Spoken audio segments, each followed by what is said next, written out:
Listo, pues estamos en vivo y en directo y estamos grabando, así que buenas tardes a todas, todos, las personas que nos están acompañando en realidad por prácticamente medio mundo, lo cual pues es una satisfacción muy grande para quienes nos hemos implicado en la organización de este curso.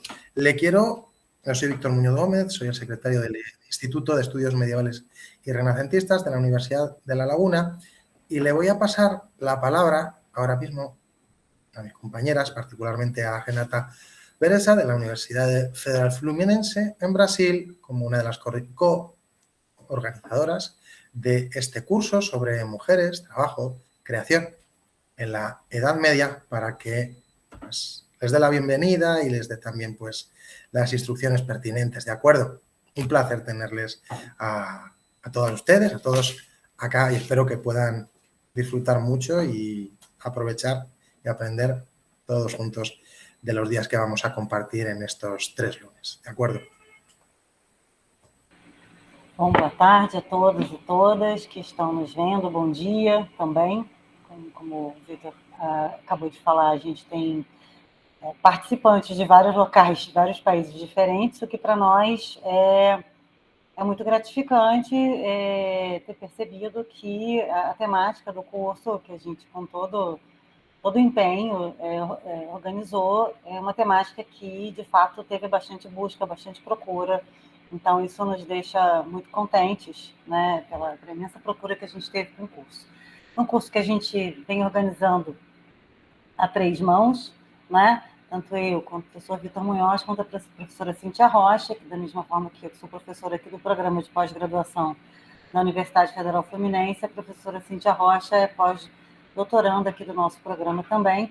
Verdade que Cíntia e Vitor tiveram muito mais trabalho na organização que eu acho importante reconhecer isso. Então, a gente recebe a todos com muito prazer.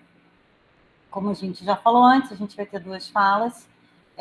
Eu entendi que a Dulce, você vai passar a palavra para a Dulce antes, né, Vitor? Para falar alguma coisa, né? Então, depois que a professora Dulce fizer a fala dela, eu volto com a palavra e faço a apresentação da Márcia, né?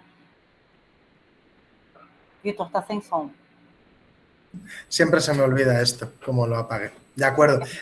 Entonces sí, si Dulce nos hace los honores de tomar la palabra un momentito y que pueda ayudarnos en esta presentación y en esta bienvenida en el curso, por favor.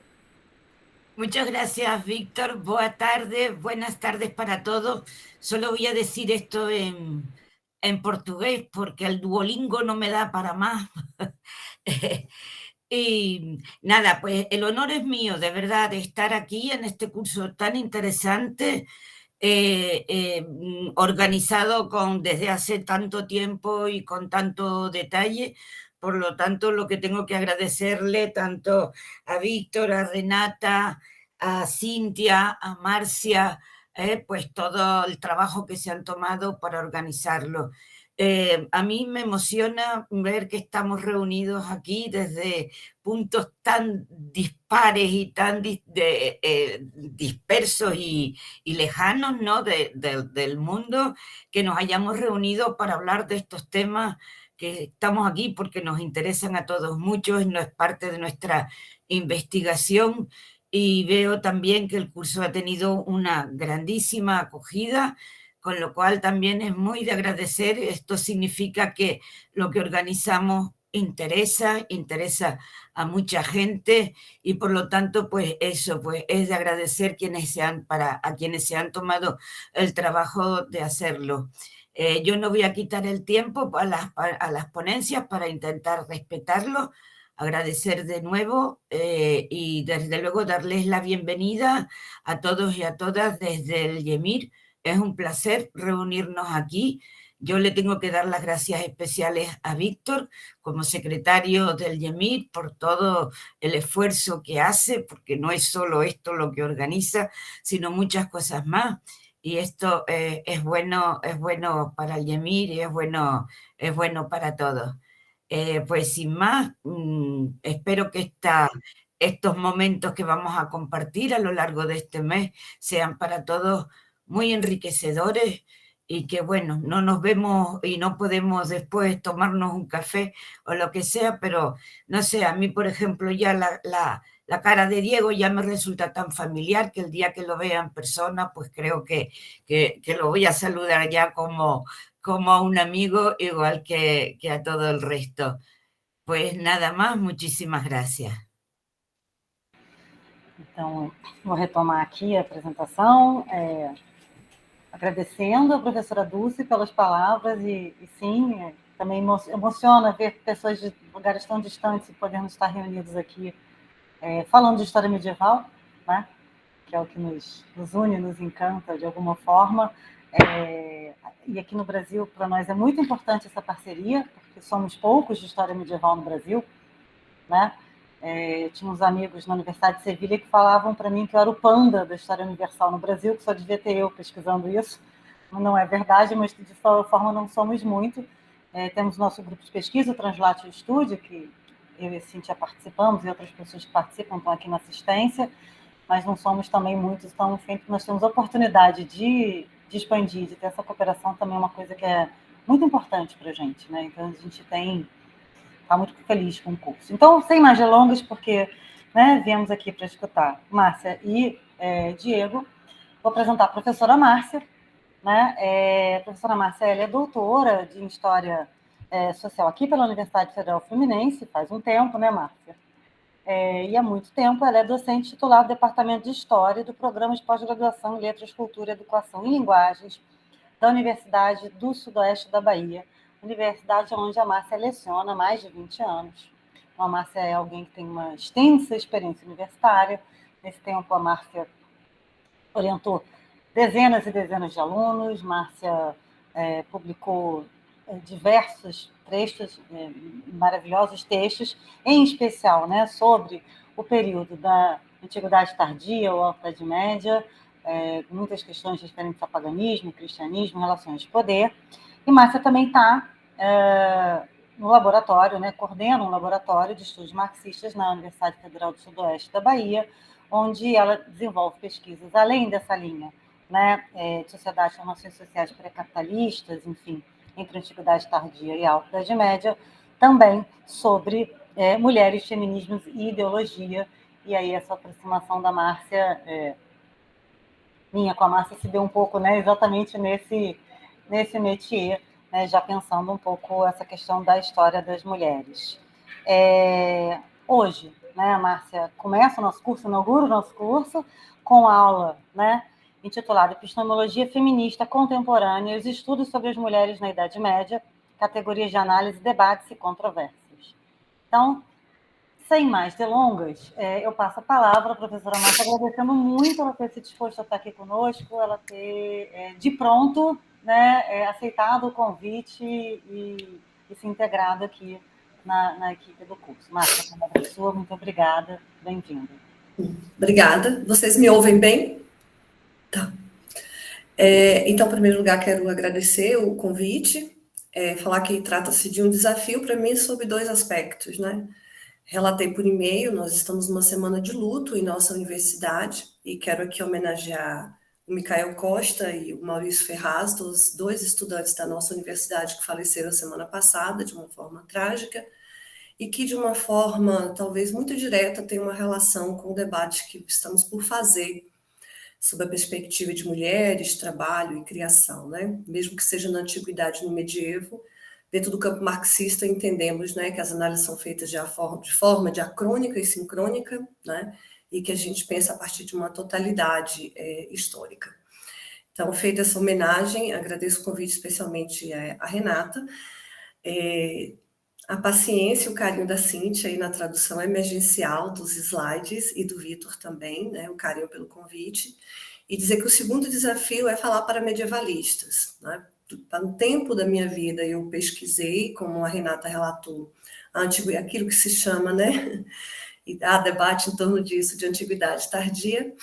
Ao longo da minha vida, fui me aproximando muito mais do medievo, mais especialmente séculos 5, 6, 7, Em um determinado momento, estive muito mais ligada à perspectiva culturalista, mas a minha militância política, a minha atuação em movimentos feministas me aproximou muito do debate da epistemologia feminista contemporânea e, no primeiro momento, me distanciou um pouco dos medievalistas, né?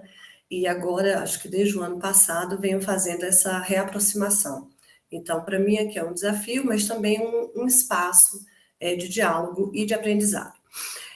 Os slides que eu vou usar, eu vou abrir aqui agora para melhorar a visualização para vocês, então eu acabo não vendo, né? Vocês aí podem me chamar no microfone se for necessário. Vou tentar marcar o meu tempo aqui, mas eu peço a Cíntia, ao Vitor ou a Renata, que quando estiver faltando 10 minutos, me sinalize no microfone mesmo, tá? Por favor, obrigada. Bom, então, vamos lá, né? Então, já agradeci a organização, parabenizo essa iniciativa, né, tão importante, a coordenação do Vitor, da Renata e da Cíntia, e essa reunião de universidades, né, e especialistas no mundo medievo. Me coube essa tarefa, que hoje tem sido bastante profícua sob a minha perspectiva, né, do estudo da epistemologia feminista contemporânea, e eu vou dividir com vocês aqui algumas questões que tenho levantado, né, que tenho refletido sobre, especificamente, a epistemologia feminista, e como estabelecer esse diálogo com sociedades pré-capitalistas ou sociedades da antiguidade e do medievo, né? A minha primeira reflexão é se realmente nós ainda precisamos de uma história das mulheres no século XXI. Digo isso no século XXI porque sabemos que uma história das mulheres, ela é muito recente, né, do século XX. Muitos óbices foram enfrentados por pesquisadoras e pesquisadores para desenvolver estudos qualificados. Sabemos que a produção do conhecimento, a produção e a divulgação do conhecimento durante muito tempo é um espaço de domínio masculino, que não quer dizer que as mulheres não estejam presentes, né? A própria natureza dos registros está atravessada por esse domínio, por essa autoridade masculina, né? Há uma negação das mulheres nos espaços públicos. Eu sempre gosto de trazer como referência o fato da gente ter uma gramática que é misógina e machista e que desaparece com a presença das mulheres também no espaço público. E essas são algumas formas, né, patriarcais de apagamento das figuras femininas, das mulheres, nas suas distintas classes sociais e condições sociais em distintas formações socioeconômicas. Então, é fato que a gente tem essa dificuldade e que as mulheres, onde elas aparecem, ainda é muito presente isso na documentação, ou elas são disforizadas, desqualificadas, ou são euforizadas, né? Muito ainda numa perspectiva que hoje tem modificado de forma qualitativa, né? Mas ainda numa perspectiva... Márcia, desculpa te interromper, mas você não está projetando a apresentação, os slides... Não, ele continua no primeiro slide. Ah, tá. Só um minuto. Vocês estão vendo aí agora? Sim. Agora já. Sim. Agora você passou para um outro slide de epistemologia feminista. Certo. É. Então não vou abrir, porque senão ele não vai passar. Uhum. Tá bom? Obrigada. Acho que vai ter que ir rolando aí do lado para poder Isso. passar. Pronto. Passou? Passou, né? Agora passou. Isso. Então, precisamos de uma história das mulheres no século XXI. Esse é o slide. Isso, é o primeiro ainda. Eso, ahora estamos bien. ¿Listo? Ótimo. Então, onde elas aparecem, de modo geral, como eu disse, são desforizadas ou euforizadas, né? Também temos que considerar a restrição ao letramento, também contribuiu para o que eu costumo chamar de um silêncio ensurdecedor, né? Sobre aquelas mulheres que sempre estiveram presentes na reprodução social. Passou para o próximo?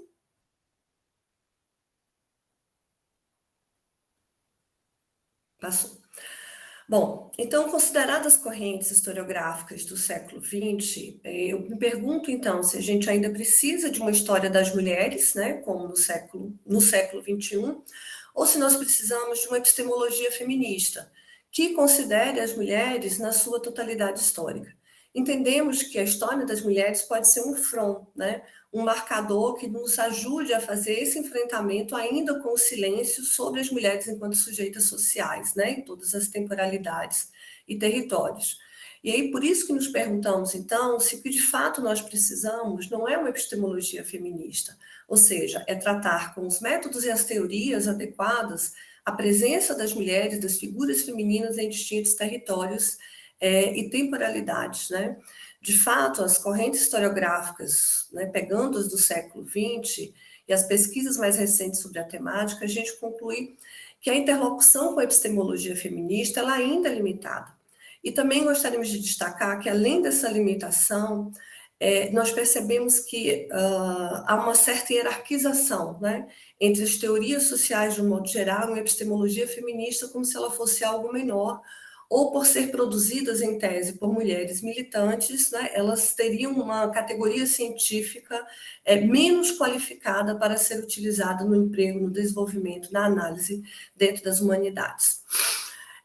Então, pensando nesse aspecto, nós avaliamos que, de fato, trazemos aqui a reflexão que a gente precisa dessa epistemologia feminista. E eu trago algumas notas sobre a epistemologia feminista contemporânea, né? Alguns debates e controvérsias, entendendo, basicamente, que eu falo notas, porque nem 45 minutos não daríamos tempo de dar o tratamento adequado a todo o amplo espectro de teorias e categorias de análise que tem surgido, né? E eu apresento para vocês da seguinte forma: eu vou apresentar um campo político e 3 teorias. Essa é uma definição a partir da qual eu passo e das minhas análises. Para mim, a pós-modernidade, é claro que sustentada por autores como Zé Paulo Neto, como Mauriase, Carlos Nelson Coutinho, a pós-modernidade estaria nesse campo ideopolítico porque ela não é uma teoria, né, não podemos chamar nem de uma teoria nem de um campo homogêneo, mas, né, o seu contrário. E falo de 3 teorias específicas que têm vínculos entre si. A interseccionalidade / decolonialidade, depois explico por que junto as duas, a consubstancialidade e a teoria da reprodução social, muito hoje chamada de teoria unitária. Bom, vocês estão me ouvindo e acompanhando bem os slides? Sim, Márcia. Sim, ótimo. Bom, sobre a pós-modernidade, que é esse campo, que por vezes podemos chamar, né, de ideoteórico e de ideopolítico, o Zé Paulo Neto faz um destaque que eu gosto muito no pós-fácio do livro do Carlos Nelson Coutinho, onde ele traz 4 características dessa pós-modernidade que eu costumo ver muito presente na produção historiográfica. Uma recusa da categoria totalidade, né? Assim, a produção de um conhecimento ligado a matizações teóricas de desconstrução e fragmentação, que na história está muito vinculada para nós com a virada linguística, né? Em uma nova história cultural, a semiologização da realidade e a obliteração da economia política do capital. Então, eu considero que a produção historiográfica, dentro, ou especialmente nas humanidades, de quem tem esse vínculo com esse grande arco teórico que é a pós-modernidade, está presente nele essas 4 características e que, na minha avaliação, tem um impacto, tem um domínio sobre a produção dos estudos sobre as mulheres na primeira década do século XXI, né? E ainda repercute de forma muito forte agora no século XXI. E, sob a minha perspectiva, traz alguns problemas na compreensão de uma história das mulheres não fragmentada e não dissociada de uma história da humanidade, né? Do movimento do real na sua totalidade. A pós-modernidade, portanto, para mim, ela tem uma substância ideológica, e essa substância ideológica está assentada no liberalismo expresso no empoderamento. Nesse aspecto, eu deixo para me aprofundar durante o debate, né? Essa perspectiva liberal e do empoderamento, ele está muito mais difundido, digamos, na sociedade em geral e na produção do conhecimento que a gente acessa, do que as próximas teorias que eu vou tratar. Faz uma crítica à pós-modernidade que eu considero uma crítica muito refinada, a Safiotti, em 2015, quando ela diz que a via liberal transforma as empoderadas em mulheres álibis, aquelas que supostamente conseguiriam uma situação proeminente porque são inteligentes e esforçadas, enquanto as demais não fizeram os sacrifícios necessários. Me parece que essa FEOD produz uma síntese aí muito interessante, que a gente também vê presente numa produção historiográfica, quando procura destacar mulheres que têm um especial talento, mulheres que estão vinculadas a titularidades régias, mulheres que de alguma forma elas aparecem dentro da história por estarem vinculadas a um determinado homem ou por um talento especial. E a gente pode debater isso posteriormente. Também aqui sobre a pós-modernidade, eu quero destacar algumas categorias conceituais muito utilizadas nos estudos pós-modernos, como diversidade, trajetória, lugar de fala, vozes, pluralidade, que são extremamente sedutoras, mas que subsumem grande, digamos assim, em grande aspecto, as relações sociais e transformam o conjunto dessas relações num conjunto de questões individuais e numa subjetividade produzida num campo muito restrito, e não a partir da perspectiva da subjetivação, como o próprio Marx coloca. Bom, então a pós-modernidade, ela apresenta-se como uma crítica dissociada de uma teoria de classe, portanto sedutora e eficaz na produção e promoção do saber fragmentado, que oblitera as lutas sociais e acomoda os indivíduos em guetos e ao status quo, no qual interessam as múltiplas identidades dissociadas das relações sociais de produção. Não digo aqui, colegas, que não podemos fazer bons trabalhos utilizando algumas das categorias que apresentei anteriormente, mas o tratamento dado a essas categorias depende muito da substância teórica que as baliza. Por isso, vou apresentar para vocês agora, digamos assim, 3 teorias, talvez hoje as mais discutidas, vou falar no Brasil, nos Estados Unidos, no Canadá, na França, que são as teorias dos sistemas duplos e triplos, né? A teoria da interseccionalidade, da decolonialidade. Essa ganha uma difusão muito grande nos chamados países do sul global, e eu diria que a Rachel, quando ela formula, né, ela é uma jurista, e ela traz o debate da interseccionalidade, ela coloca a existência de 3 sistemas, né, que se sobrepõem, que se cruzam a ideia de raça, classe e gênero. Mas é sempre importante lembrar que essa formulação da Rachel, ainda que ela seja posterior, ela surge do movimento feminista negro, né? E, digamos, de um dos seus exponenciais mais importantes, que é a Angela Davis, né? E, digamos que dentro da teoria da decolonialidade, talvez a Curiel. Essas autoras, digamos que antes próprio dessa formulação de uma interseccionalidade, faziam esse debate de sistemas, esse debate sobre sistemas. Então, a gente considera que a interseccionalidade ela vai responder a algumas demandas, né, dentro da produção historiográfica, porque ela problematiza a homogeneidade da categoria mulher, levando para o plural, mulheres, e pauta algumas particularidades, em especial a condição das mulheres negras e do sul global, e que para dentro do campo das mulheres, que se estuda as mulheres medievais, considero importante pensar essas particularidades até para a gente desfocar um pouco da perspectiva do estudo de uma aristocracia. Se a interseccionalidade ela traz essas contribuições, a gente também vê alguns limites importantes. Sobretudo, quando se enfatiza nessa intersecção a questão de raça e de gênero, abordando muito parcialmente a questão de classe, ou a gente poderia falar os grupos sociais, né, e a sexualidade. O seu método da interseccionalidade, ele não apenas diferencia os eixos de subordinação, mas permite analisar de forma isolada. E talvez para as medievalistas pareça um pouco estranho a gente falar da interseccionalidade, mas me parece que ela também pode ser pensada, né, sobre essa questão da raça, da questão étnico-racial, né, de gênero e de classe, também para a medievalidade, mas com uma limitação. A interseccionalidade ela tem focado muito num aspecto, 2 desses aspectos, talvez por isso ela tenha se associado muito à decolonialidade, e as teorias decoloniais elas tenham sido amplamente incorporadas pelas teorias pós-modernas. Aqui não tenho tempo de me desdobrar sobre isso, para que a gente possa falar, né, das teorias anticoloniais que se diferem da decolonialidade, mas acho que é importante destacar que essa interseccionalidade, na forma como ela vem sendo empregada, especialmente dentro dos estudos históricos, historiográficos, né, da sociologia, da antropologia, e falando do Brasil, mascara em muitas relações sociais, né? E está bem incorporado dentro das teorias pós-modernas. É um problema? É um limite, mas considero que pode ser um limite também superado a partir da substância dessa teoria, como disse anteriormente, tá? Bom, a segunda teoria que eu vou trazer para vocês é a teoria do sistema duplo, né? Do sistema triplo é da interseccionalidade. E por que chamo duplo? Porque a Danielle Kergoat, quando ela faz uma formulação sobre consubstancialidade e com a extensividade, ela faz muito falando sobre gênero e classe. Digamos que as francófonas, elas vão rever isso, especialmente com a Faulkner, posteriormente trazendo a categoria da raça, né? Mas ela surge como uma teoria de sistema duplo, né? E sugere essa necessidade de desenvolver uma conformação, uma consubstancialidade entre gênero, raça e classe. O que elas têm em comum, né? Eu diria que a interseccionalidade, a consubstancialidade têm em comum a ideia de trabalhar com 3 sistemas.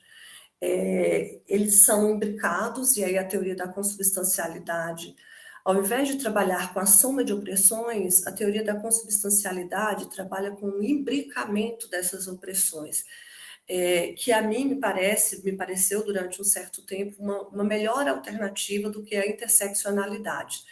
E essa teoria, né, da consubstancialidade, ela tomou, assim, emprestado da interseccionalidade essa ideia de interconexões recíprocas, né, das relações de dominação e identitárias.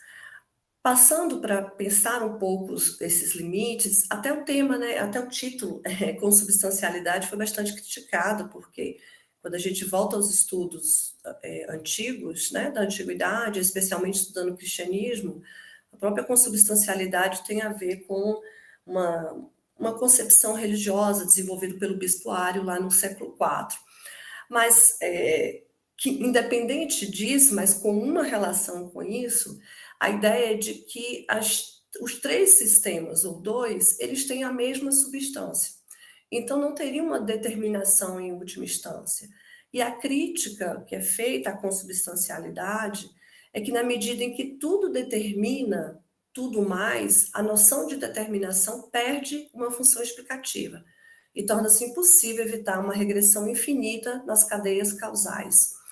Então, a crítica que existe, digamos assim, à consubstancialidade, os seus limites, por mais que faça um esforço de trabalhar com os sistemas e o seu imbricamento, e aí gosto especialmente da Faulkner, né, das análises que ela faz, ainda assim trabalha com a ideia de sistemas. Não são sistemas amalgamados, mas são sistemas que se imbricam, não são somas, mas eles não dão origem, digamos, a um novo sistema, uma outra coisa que não é essa anterior. Bom, e aí para falar da teoria da reprodução social, tentando fazer uma síntese.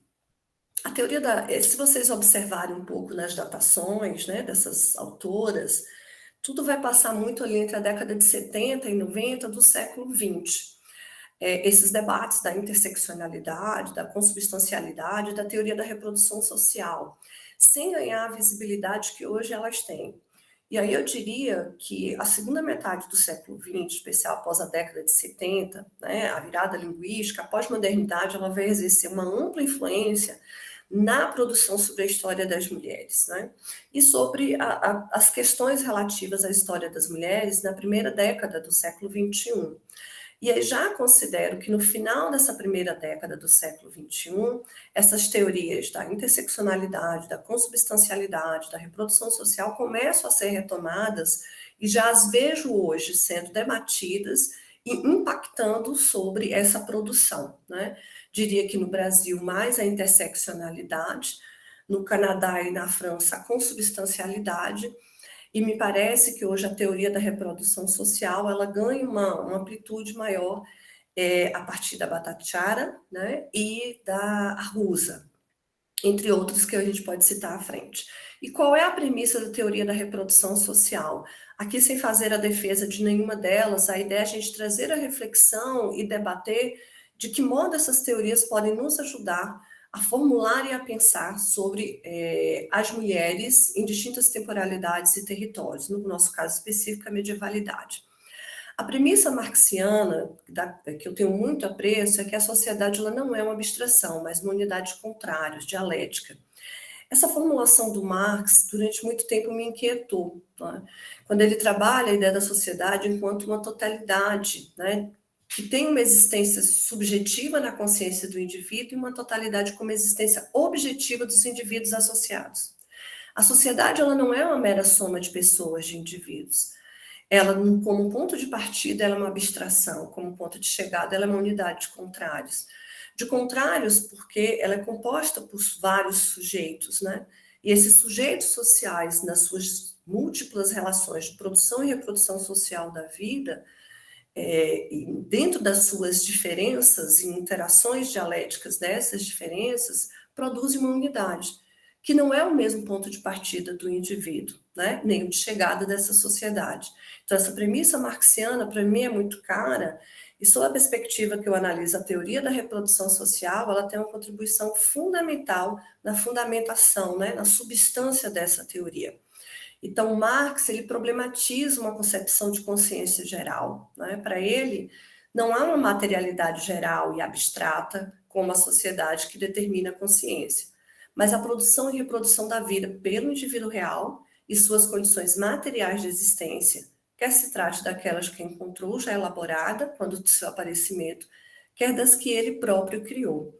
Para mim, esta é uma formulação que você pode aplicar tranquilamente ao estudo de qualquer temporalidade, da perspectiva de uma totalidade histórica, das interações dialéticas e da constituição enquanto unidade, e da sociedade enquanto unidade de contrários.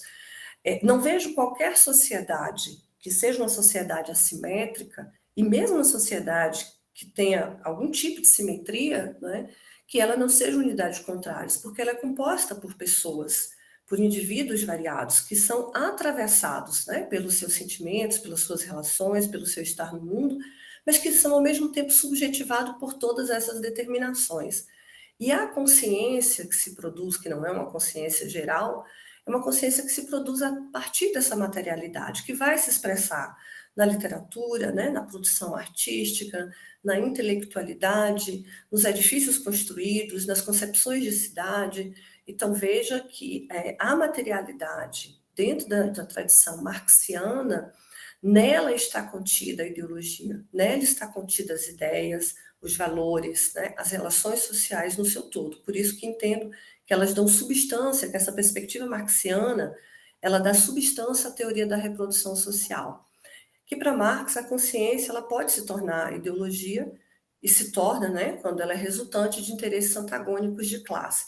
E aqui não vou me aprofundar muito, mas eu considero esta categoria da ideologia, né, enquanto uma forma de consciência que justifica relações, que vela, que esconde, que oculta, que naturaliza, é extremamente apropriada para pensarmos, por exemplo, uma forma estatal, o direito consuetudinário e a religião no medievo, né? Então, essa, para mim, é uma premissa, é uma categoria que traz premissas importantes que a gente pode utilizar com muita tranquilidade no estudo do medievo e, sob a minha perspectiva, da substância, a teoria da reprodução social, né? Tem uma pergunta que o professor Mauriase sempre faz nos seus cursos sobre ideologia e que me inquieta também, é como a ideologia assume a forma de consciência nos indivíduos, né? Acho que talvez nos países que tenham vivenciado um ascenso da extrema-direita, como foi o caso do Brasil, né? Mas também para nós que estudamos o medievo e fazemos o debate, por exemplo, né, entre cristianismo, o processo de construção de uma hegemonia cristã no medievo, né, e as formas de existência e resistência de um conjunto de práticas religiosas não cristãs, eu acho que essa pergunta ela é bem interessante. Como é que a ideologia ela assume a forma de consciência nos indivíduos, né? E aí o Mauriase, ele responde, baseado no Marx, dizendo que ela opera nas estruturas psíquicas, na subjetividade, no cotidiano. E a família é essa unidade de reprodução, que aqui para ele é do capital, mas eu vejo com muita tranquilidade o estudo da família enquanto unidade de produção da renda e de reprodução social no medievo, né, como essa estrutura né, que opera na construção da subjetividade dos indivíduos e na definição do seu lugar no mundo. E aqui, a teoria da reprodução social, ela traz um debate muito consistente sobre determinação, influências recíprocas e inter-relação dialética, né? Um debate consistente sobre o objetivo e o subjetivo. Muitas vezes, a teoria da reprodução social, acusada de ser funcionalista ou economicista, ou o próprio marxismo, né? E não vamos dizer que não há vertentes que tenham trabalhado nesse sentido, perde uma das coisas mais caras ao pensamento marxiano, que é a relação dialética, né, entre essas determinações. E como as ideias, valores, sentimentos, representações, ela faz parte de um conjunto de imagens, né, ideologicamente construídas dentro de uma sociedade materialmente determinada, né, que vai expressar em grande medida as formas de produção da existência humana e reprodução social da vida. Pois bem, né, eu chamaria aqui, reduzir a teoria da reprodução social, né, o economicismo, eu chamaria de uma leitura assim pífia, né, uma leitura reduzida, incompreendida, tanto do que é a reprodução social em Marx, quanto do que é a própria teoria da reprodução social na Lise Vogel, e depois desenvolvida por essas autoras contemporâneas, mais conhecidas, né, a Rusa e a Bhattacharya, que eu mal consigo pronunciar esse nome, gente. Então, a Lise Vogel, na década de 80, por isso que eu disse que essas teorias, boa parte delas estão formuladas ali entre a década de 70 e 90 do século XX, ela oferece uma análise da relação entre opressão de gênero e capitalismo não reducionista, e que não caísse nesses sistemas duplos ou triplos. E aqui é importante explicar que a Vogel está preocupada com a sociedade do capital, né? E ela está preocupada com esses sistemas duplos ou triplos aí na sociedade do capital. O que para mim não é impeditivo do uso da teoria da reprodução social na sua dimensão, digamos assim, na substância daquilo que ela representa para os estudos medievais, fazendo as mediações necessárias, né? Porque, como diria o professor Mário Jorge sempre gosta de repetir, né? Fazendo uma crítica de que a cultura histórica de uma palavra, ela não pode determinar o uso ou não, né, de uma determinada categoria na análise de determinadas formações socioeconômicas.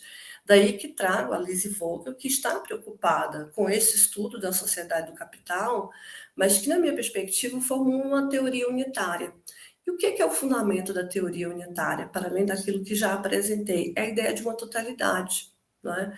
E ela vai rearticular a noção de teoria da reprodução social. Né? Ela vai sugerir uma perspectiva não reducionista e superar uma visão fragmentada do mundo social. Por que na minha perspectiva, né, daquilo que venho estudando, ela é importante? Porque ela consegue dar conta e fazer frente à fragmentação, desconstrucionismo, à semiologização da realidade, tão impregnada nos debates contemporâneos a partir da pós-modernidade. Isso não quer dizer que a gente não possa e não deva usar a semiologia, muito pelo contrário. Isso não quer dizer que a gente não possa e não deva discutir representações, muito pelo contrário. Isso quer dizer que é preciso construir uma visão não fragmentada do mundo social, a partir da qual essa representação foi formulada, né? A partir da qual determinada imagem foi construída, a partir da qual determinada figura feminina alcançou um lugar de autoridade dentro de uma determinada corte. Pois bem, acho que faltam 15 minutos, não é isso, meninas? Sim, Eso pero va bien. Joia. Para mim, falta. Para mim, você está com 28 minutos no cronômetro de fala, então tá tranquilo. Sim. 15, 20, não há prisa, não há problema. Ótimo. Então, a teoria da reprodução social, conforme Lise Vogel fez, ela foi acusada lá na década de 80 de ser funcionalista, economicista e biologizante também, né? Um determinismo biológico. A Lise Vogel, ela foi, digamos assim, atacada tanto pelos marxistas como não marxistas, né?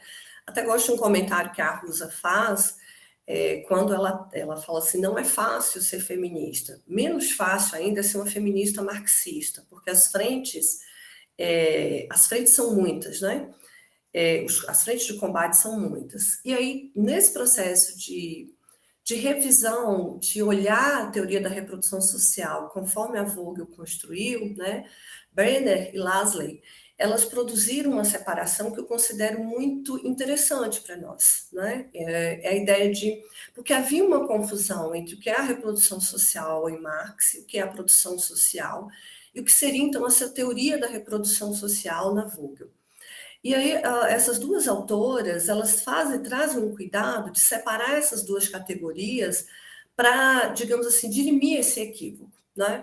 Então, eu vou ler e destacar aqui como elas o fazem. Enquanto a reprodução societal, e aí elas vão substituir reprodução social em Marx por reprodução societal, indica a reprodução de um sistema inteiro de relações sociais, a reprodução social refere-se ao domínio mais específico da renovação e da manutenção da vida, e das instituições do trabalho necessário aí envolvido. Isso deve ser entendido como abrangendo 3 elementos fundamentais: a reprodução biológica da espécie, a reprodução da força de trabalho e a reprodução das necessidades de aprovisionamento e do cuidado. Então, elas duas fazem uma separação que eu considero bem interessante, é você pensar a reprodução societal, ela é a reprodução ampliada das relações que envolvem as relações de produção material e as relações de reprodução social da vida, reservando ao conceito de reprodução social especificamente esse domínio da renovação e manutenção da vida, que vai envolver a reprodução biológica, a reprodução da força de trabalho e a reprodução do aprovisionamento, né, do cuidado. Pois bem, a partir dessa sugestão, né, seja qual for a forma social, Marx vai dizer, do processo de produção, ele deve ser contínuo, deve repetir periodicamente as mesmas fases. Uma sociedade não pode deixar de produzir, assim como não pode deixar de consumir. Quando visto, portanto, como um todo interconectado e em um fluxo constante e incessante de renovação, todo o processo social de produção é, ao mesmo tempo, processo de reprodução. Veja que, anteriormente, trago a afirmativa, né, da Brenner e Lasley, e trago agora a afirmativa do Marx. O Marx reconhece no Capital como a produção social, ela está implicada no processo de reprodução social. O que faz a teoria da reprodução social? Mostrar como essa reprodução social da vida, ela é vital, é essencial à reprodução do capital. Mas eu não vou entrar nesse debate aqui, porque não é o objeto exato da nossa discussão de hoje, tá? Bom, então, digamos que a fraqueza, né, da teoria da reprodução social em Vogel não seria, digamos, uma fraqueza intrínseca, como a Rusa coloca, né? Ela vai dizer o seguinte: o funcionalismo não é uma fraqueza intrínseca ao conceito de reprodução social, mas sim um resultado da dificuldade que os feminismos socialista e marxista tiveram em articular a reprodução social em uma teoria consistente. Identificar esses limites na literatura produzida até aqui, portanto, é um primeiro passo necessário para liberar as potencialidades da noção de reprodução social. E é nessa noção que me apego especialmente, eu acho que ela pode ter uma contribuição importante para o estudo das organizações familiares e da participação das mulheres das distintas sociedades medievais, né, onde cada um aqui se dedica a estudar.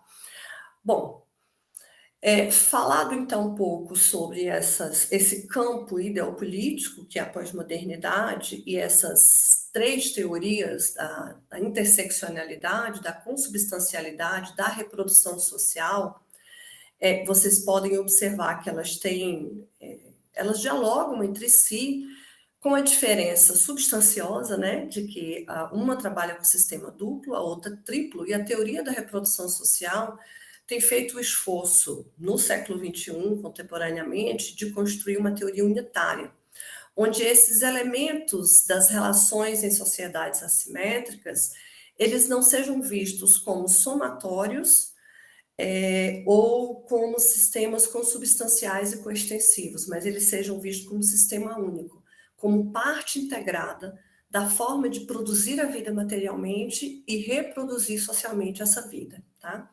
E aí, nas relações em sociedades assimétricas, eu vou destacar 4 categorias que considero muito importantes.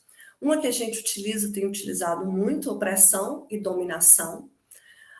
Desculpe, são 5, né? A terceira, apropriação. A quarta e a quinta, exploração e alienação. Sinto quando essas categorias elas são utilizadas sem o refinamento necessário. Quando você diz que uma mulher, no seu espaço doméstico, ela é explorada pelo marido, a aplicação dessa categoria aí se dá no senso comum. Talvez ela esteja sendo oprimida e dominada, vivendo um processo de coerção pela sua existência enquanto mulher e um processo de subsunção a uma autoridade masculina, ou seja, a dominação. Então, seria mais teoricamente adequado, seguindo a perspectiva da reprodução social, falarmos que a opressão e a dominação de uma figura masculina sobre as mulheres, e aí no plural, socialmente falando, implica em apropriação. O que algumas italianas vão chamar, né, as mulheres como um corpo-máquina de trabalhar. E por que é importante a gente diferenciar? Porque a gente precisa identificar exatamente qual tipo de relação assimétrica está contida entre os sujeitos sociais. Uma coisa é a opressão da autoridade da figura masculina sobre as mulheres de modo geral, disseminada ideologicamente, tanto dentro da família, quanto dentro da escola, ou qualquer outro espaço público. Outra coisa é a dominação que se exerce por considerar a uma autoridade masculina natural, essencial e superior à feminina. Um outro aspecto dessa relação é fazer uso da opressão e da dominação para se apropriar do trabalho realizado pelas mulheres na reprodução social da vida, como se fosse um trabalho essencialmente feminino, natural, histórico e biológico. As outras 2 categorias, elas nos ajudam a ampliar essa compreensão, porque elas vão trazer exatamente a ideia de exploração da força de trabalho, assim como vão trazer a ideia de que tanto a exploração como a dominação, quanto a opressão e a apropriação, implicam na alienação da mulher. Uma alienação... O ruído é meu ou de vocês? Márcia, não. Beatriz Gambini, o microfone está ligando, desligando. Não sei se talvez esteja na roupa, no celular, alguma coisa assim. Só para a Beatriz, por favor, ficar atenta a isso. Obrigada. Obrigada. Então, a opressão e a dominação e a apropriação associada à exploração, elas resultam num profundo processo de alienação dessas mulheres da sociabilidade que elas estão inseridas. A alienação delas em relação a elas mesmas, a alienação delas em relação ao trabalho e a alienação delas em relação à autoridade sobre a sua própria existência. Então, Momento. Como você me pediu, você tem 10 minutos. Você pediu para eu te obrigada. interromper e te avisar, sem desculpa. Ótimo, obrigada. Então, considero que manejar essas 5 categorias na análise das relações de gênero, relações patriarcais, de sexagem, a depender da perspectiva teórica que se adote, e separar as especificidades de cada uma dessas, nos ajuda a compreender a totalidade de um fenômeno que é muito mais complexo, que é esse fenômeno, né, de subsunção e alienação de uma mulher ou das mulheres dentro de uma sociedade capitalista. Como são engendradas essas assimetrias, né? Eu diria que esse engendramento, observada a especificidade de cada sociabilidade estudada, ela pode ser verificada nas relações de trabalho e distribuição no processo de produção e reprodução da vida, ou seja, você engendra essas assimetrias, as formas de opressão, de dominação, de apropriação, de exploração e alienação, a partir das relações de trabalho, tanto no nível privado quanto no nível público, e é claro que aí não jogando todos os holofotes sobre a divisão sexual do trabalho, como se a abolição da divisão sexual do trabalho, né, ela fosse fazer desaparecer as diferenças e as assimetrias entre as relações entre homens e mulheres, ou relações de gênero, mas considerando que elas são um espaço importante de engendramento dessas assimetrias. Um outro locus onde essas assimetrias elas são engendradas e repercutidas é por meio da forma estatal do direito da família, tanto no disciplinamento quanto na punição. Então, tanto estudando o direito consuetudinário ou um direito que é registrado, por exemplo, nas atas conciliares, né, e nos cânones que passam a definir e regular a vida daquela sociabilidade sobre a qual ela vai implicar, quanto à forma estatal que regula sobre determinadas formas de matrimônio, transmissão de herança, de apropriação e administração de um patrimônio, todas essas formas, elas implicam em disciplinamento e punição, e elas engendram essas assimetrias de gênero dentro da sociedade estudada em questão. E os outros dois aspectos que considero fundamental para a gente entender essas assimetrias, que também trabalho como categorias, é a ideologia e a subjetivação. Por quê? Porque acho que a ideologia, quando ela assume a forma de consciência religiosa, por exemplo, no período medievo, né, ela vai ter... quando ela assume a forma religiosa no período medievo, quando ela encontra amparo dentro das cortes, né, em várias cortes, aí falando do século V ao X, quando ela encontra repercussão nas atas conciliares, quando ela encontra repercussão nos textos doutrinais, nas vidas de santos, ela vai impactar de forma, né, significativa na mudança de comportamentos, de hábitos, de valores, na sexualidade, no regramento, no disciplinamento dessa sexualidade, tanto de homens quanto de mulheres. E, por fim, como essas relações de trabalho, essa forma estatal engendrada no direito, na família, na ideologia, ela constrói uma subjetivação. E aí considero essa categoria muito cara, não é? Porque a subjetivação, ela nos dá a exata dimensão que existe as subjetividades, né, do indivíduo, mas nenhuma subjetividade ela é construída isoladamente. Ela é atravessada pelas condições socioeconômicas, pelas relações familiares, religiosas, né, pelas relações de senhorio que atravessam e marcam aquela sociabilidade. Então, a nossa subjetivação, socialmente falando, que constitui os indivíduos, vai trazer muito do que é o indivíduo, mas o que é o indivíduo vai trazer muito desse aspecto mais geral dessa sociedade assimétrica na qual ele está inserido. Bom, e aqui eu vou destacar algumas categorias que essas teóricas feministas, né, têm utilizado, e depois no debate a gente volta a falar sobre elas, e aí fazendo uma separação importante que eu não fiz anteriormente.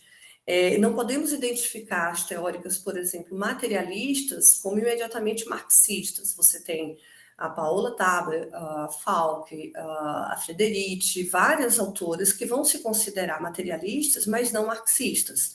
Então, nem toda feminista que é materialista é marxista, mas necessariamente toda marxista terá que ser feminista, ou toda marxista terá que ser materialista. E essas categorias que eu destaco aqui, elas trabalham patriarcado, relações patriarcais de gênero e família, elas são amplamente utilizadas pelas teóricas marxistas, né? Especialmente para explicar a teoria da reprodução social. Mas elas também são utilizadas pelas materialistas. No Brasil é muito conhecido o trabalho da Helena Hirata, né? E fora dele o trabalho da Kergoá.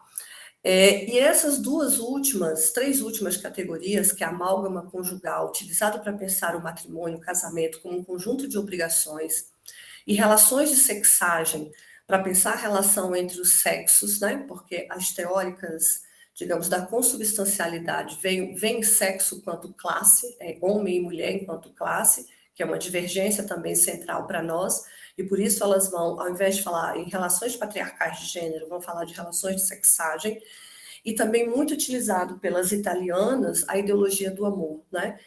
Acho que talvez tenha ficado bastante conhecida aí na frase da Silvia Federici, quando ela faz o que vocês chamam de amor, nós chamamos de trabalho não pago. Bom, mas essas categorias eu considero que elas podem ser utilizadas sobre esses distintos arcos teóricos que apresentei até aqui, à exceção das relações de sexagem, ideologia do amor, porque elas estão assentadas, né, balizadas ali realmente pela teoria da consubstancialidade. As demais são categorias, e aí eu vou destacar duas que para mim são muito centrais, que é trabalho e patriarcado, né? Dentro da teoria marxista, feminista, a teoria da reprodução social, o trabalho ele é fundamental. É uma categoria indispensável, porque a partir do trabalho, né, que o homem se relaciona, entre os homens e mulheres se relacionam entre si com a natureza, modificando a natureza para reproduzir, né, a sua existência e a sua própria vida. Isso se dá em qualquer temporalidade que a gente passa a estudar dentro das relações humanas e desenvolvimento de sociedades.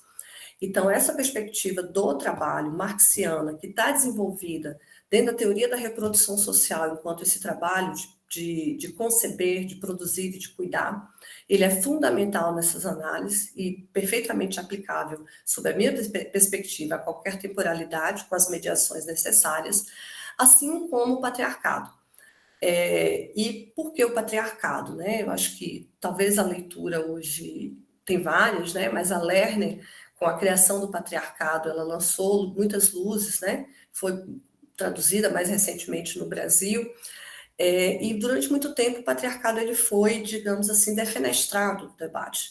O nosso problema é a questão de gênero, né? E não necessariamente com a autoridade masculina engendrada a partir do patriarcado. Óbvio que nós estamos falando do patriarcado de 3.000 anos atrás, mas pensando nisso de uma forma diacrônica e sincrônica, e como é que por meio do trabalho, das relações patriarcais de gênero, da família, né, as mulheres elas são engendradas em relações assimétricas que lhe dão condições desiguais de acesso, né, ao poder, condições de desiguais de acesso à reprodução da sua vida, também ao saber e aos meios econômicos, certo? Então, para mim, a categoria patriarcado, ela tem uma centralidade, sua perspectiva da reprodução social, porque ela vai ter como horizonte, né, pensar na relação em que os seres humanos engendram na reprodução social da vida, e aí o trabalho ele é central. E claro que eu não poderia desprezar nunca que, em que pese eu gostar muito da ideia do amálgama conjugal das italianas, né? A Paola ela faz um trabalho importante sobre isso, como uma forma de apropriação privada e coletiva do trabalho do cuidar das mulheres, né? Mas a própria família, enquanto uma unidade de produção da renda no medievo, né? E de reprodução social daquela sociabilidade, me parece bastante central para a gente entender os lugares e os porquês dos lugares ocupados pelas mulheres durante esse período. Aqui vou passar por eles, são alguns slides onde eu aprofundo a perspectiva dessas italianas com essas categorias menos trabalhadas, né, menos conhecidas, pelo menos aqui no Brasil, para fazer para fazer a última reflexão, né? Então, como pensar essas teorias, essas categorias aplicadas ao medievo? Quais as mediações, né? Primeiro, me parece que pensar o medievo enquanto, né, pensar tempo e território, de qual medievo nós estamos falando, em qual tempo e qual território. Ou seja, pensar em sociedades específicas, não me parece que é possível criar uma generalização. Até onde tenho acompanhado os estudos, né, o avanço sobre as especificidades em distintas regiões na Europa e fora da Europa, acho que o primeiro passo é a gente pensar sobre que medievo é esse que nós estamos tratando, né? Aí, fazendo uma reflexão sobre tempo e território.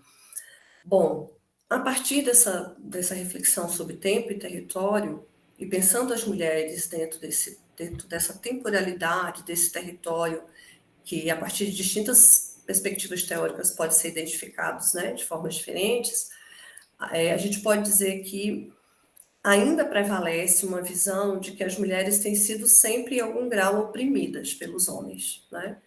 Porque eles eram mais fortes, mais responsáveis pelos combates, porque da sua natureza serem mais agressivos. Essa é uma citação da Eleanor Leoncock, no Mito da Dominação Masculina. Me desculpe nem todas estarem referenciadas, foi a pressa na construção do material, né? Em função dos episódios relatados. Estou concluindo. Tá bom. Certo. Então, a gente entende que essa visão dominante, ela precisa ser superada, né? Em que pese a gente já ter avançado de forma significativa, mas a gente não pode correr o risco de ir para o inverso. Precisamos ter o cuidado para não reforçar a ideia de uma evolução natural da humanidade, por exemplo, nós saímos de uma sociedade primitiva ideal matrilinear e evoluímos, né, na direção de uma sociedade patriarcal. Esse também é um outro aspecto muito negativo quando a gente quer compreender uma realidade histórica. Acho que o que importa realmente, né, para pensar essas categorias que tratei, aplicadas ao medievo, é fazer as mediações necessárias para destacar a participação das mulheres, mas não a sua intensa participação. Considerar sempre as condições históricas e as determinações que envolvem aquelas condições históricas. E, sem sombra de dúvidas, as determinações, conforme o tempo, o território e a sociabilidade ali desenvolvida na produção material e reprodução da existência humana, nós vamos ter determinações diferentes. Hoje, no capital, a determinação central é a contradição capital-trabalho. No medievo, já não poderíamos dizer a mesma coisa. Então, fica aí a reflexão de que há um trabalho a ser construído. Não trago coisas prontas, é uma reflexão em andamento, e espero que resulte desse nosso diálogo, conversa, desse curso, quem sabe um seminário, uma produção escrita, onde a gente possa se aprofundar sobre essas categorias dentro da perspectiva da epistemologia feminista contemporânea e a sua aplicabilidade a outras temporalidades como o medievo e a antiguidade. E aí encerro com Marx. Ele diz assim: pode parecer contraditório, mas não é. Aliás, é bom que seja contraditório, né? A contradição é a essência da produção do conhecimento. O Marx diz assim, em 1859, a humanidade jamais levanta problemas que ela não pode resolver, pois olhando-a de mais perto, saber-se-á que o próprio problema não surge senão onde as condições materiais para resolvê-lo já existam, ou pelo menos estão em vias de emergir.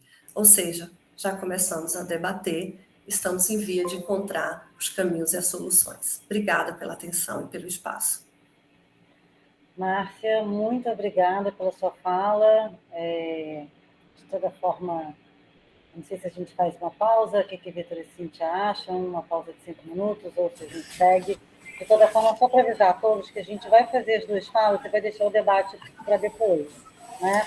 No final, as duas falas, para que a gente possa debater todos em conjunto. Mas vamos. Perguntas que queira deixar já no chat, pode fazer isso, não tem problema. Una cosa, Renata, me temo que vamos a tener que saltarnos la pausa, vamos a tener que ir de corrido, porque me comenta Diego que va a ir un poco apurado con otro tema, porque va a tener que salir para una clase, así que aunque sea vamos a ganar 5 minutos y así, pues bueno, siento que vaya a ser un poco más cansado para todas las personas que están asistiendo, pero espero que nos lo comprendan, ¿de acuerdo? Voy a aprovechar, entonces, ¿sí? ¿Está bien? Vamos. Entonces, voy a aprovechar un momentito, les explico para darle pie a Diego Améndola, precisamente, una idea que justamente teníamos. A nosotros nos hacía mucha ilusión el poder realizar esta actividad y, por un lado, el establecer un espacio de diálogo sobre mujeres en la Edad Media y sobre producciones femeninas en la Edad Media, además en términos bilingües, ¿no? Una colaboración luso-hispana, ¿de acuerdo? Con colegas en Brasil, en Portugal, en México, en Argentina, en España, en todos los países de Iberoamérica, ¿no?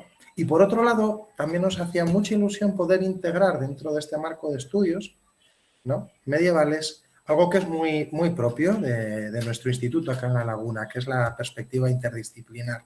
Desde su fundación, una de sus vocaciones ha sido justamente la de poner en diálogo las perspectivas teóricas, metodológicas y el acercamiento a textos y a cultura material desde la historia, pero también desde la literatura, desde la lengua, desde la historia del arte, también en acercamientos arqueológicos, ¿no?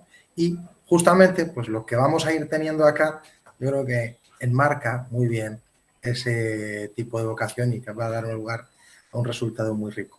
Nos vamos a saltar entonces de la propuesta general, ¿no?, de algunas bases teóricas, ¿no?, para preguntarnos acerca de las condiciones materiales sobre las cuales se articulan, ¿no?, las relaciones de producción y el papel de las mujeres en sociedades del pasado, ¿no?, a la hora de tratar de preguntarnos sobre ese tipo de dinámicas históricas, a, si queremos, aterrizar un poquito más concretos en un contexto pleno medieval al que nos va a llevar Diego Amendola.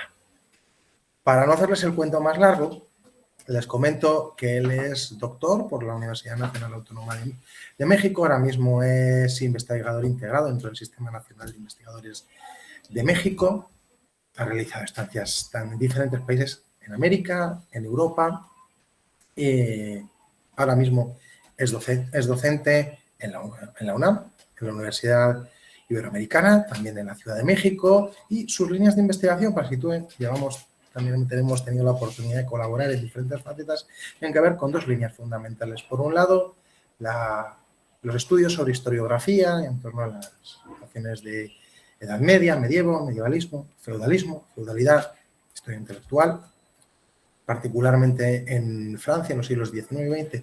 Por otro lado, los estudios que se vinculan las relaciones entre poder, política y literatura, y producción literaria en la Francia pleno medieval, entre los siglos en general 11, 13, 14, ¿de acuerdo? Y sobre ello va a ser donde él enmarque ahora su presentación, ¿de acuerdo? Tus 45 minutos, todo tuyo, estamos en tus manos. Gracias de nuevo por compartir este ratito con nosotros. Gracias, Víctor. Gracias a todos y a todas. ¿Me escuchan bien ahí? No hay ningún problema. Sí, correcto. Antes de empezar voy a pasarles mi presentación para que me digan que todo esté... denme un segundo porque me está pidiendo autorización. Aquí está.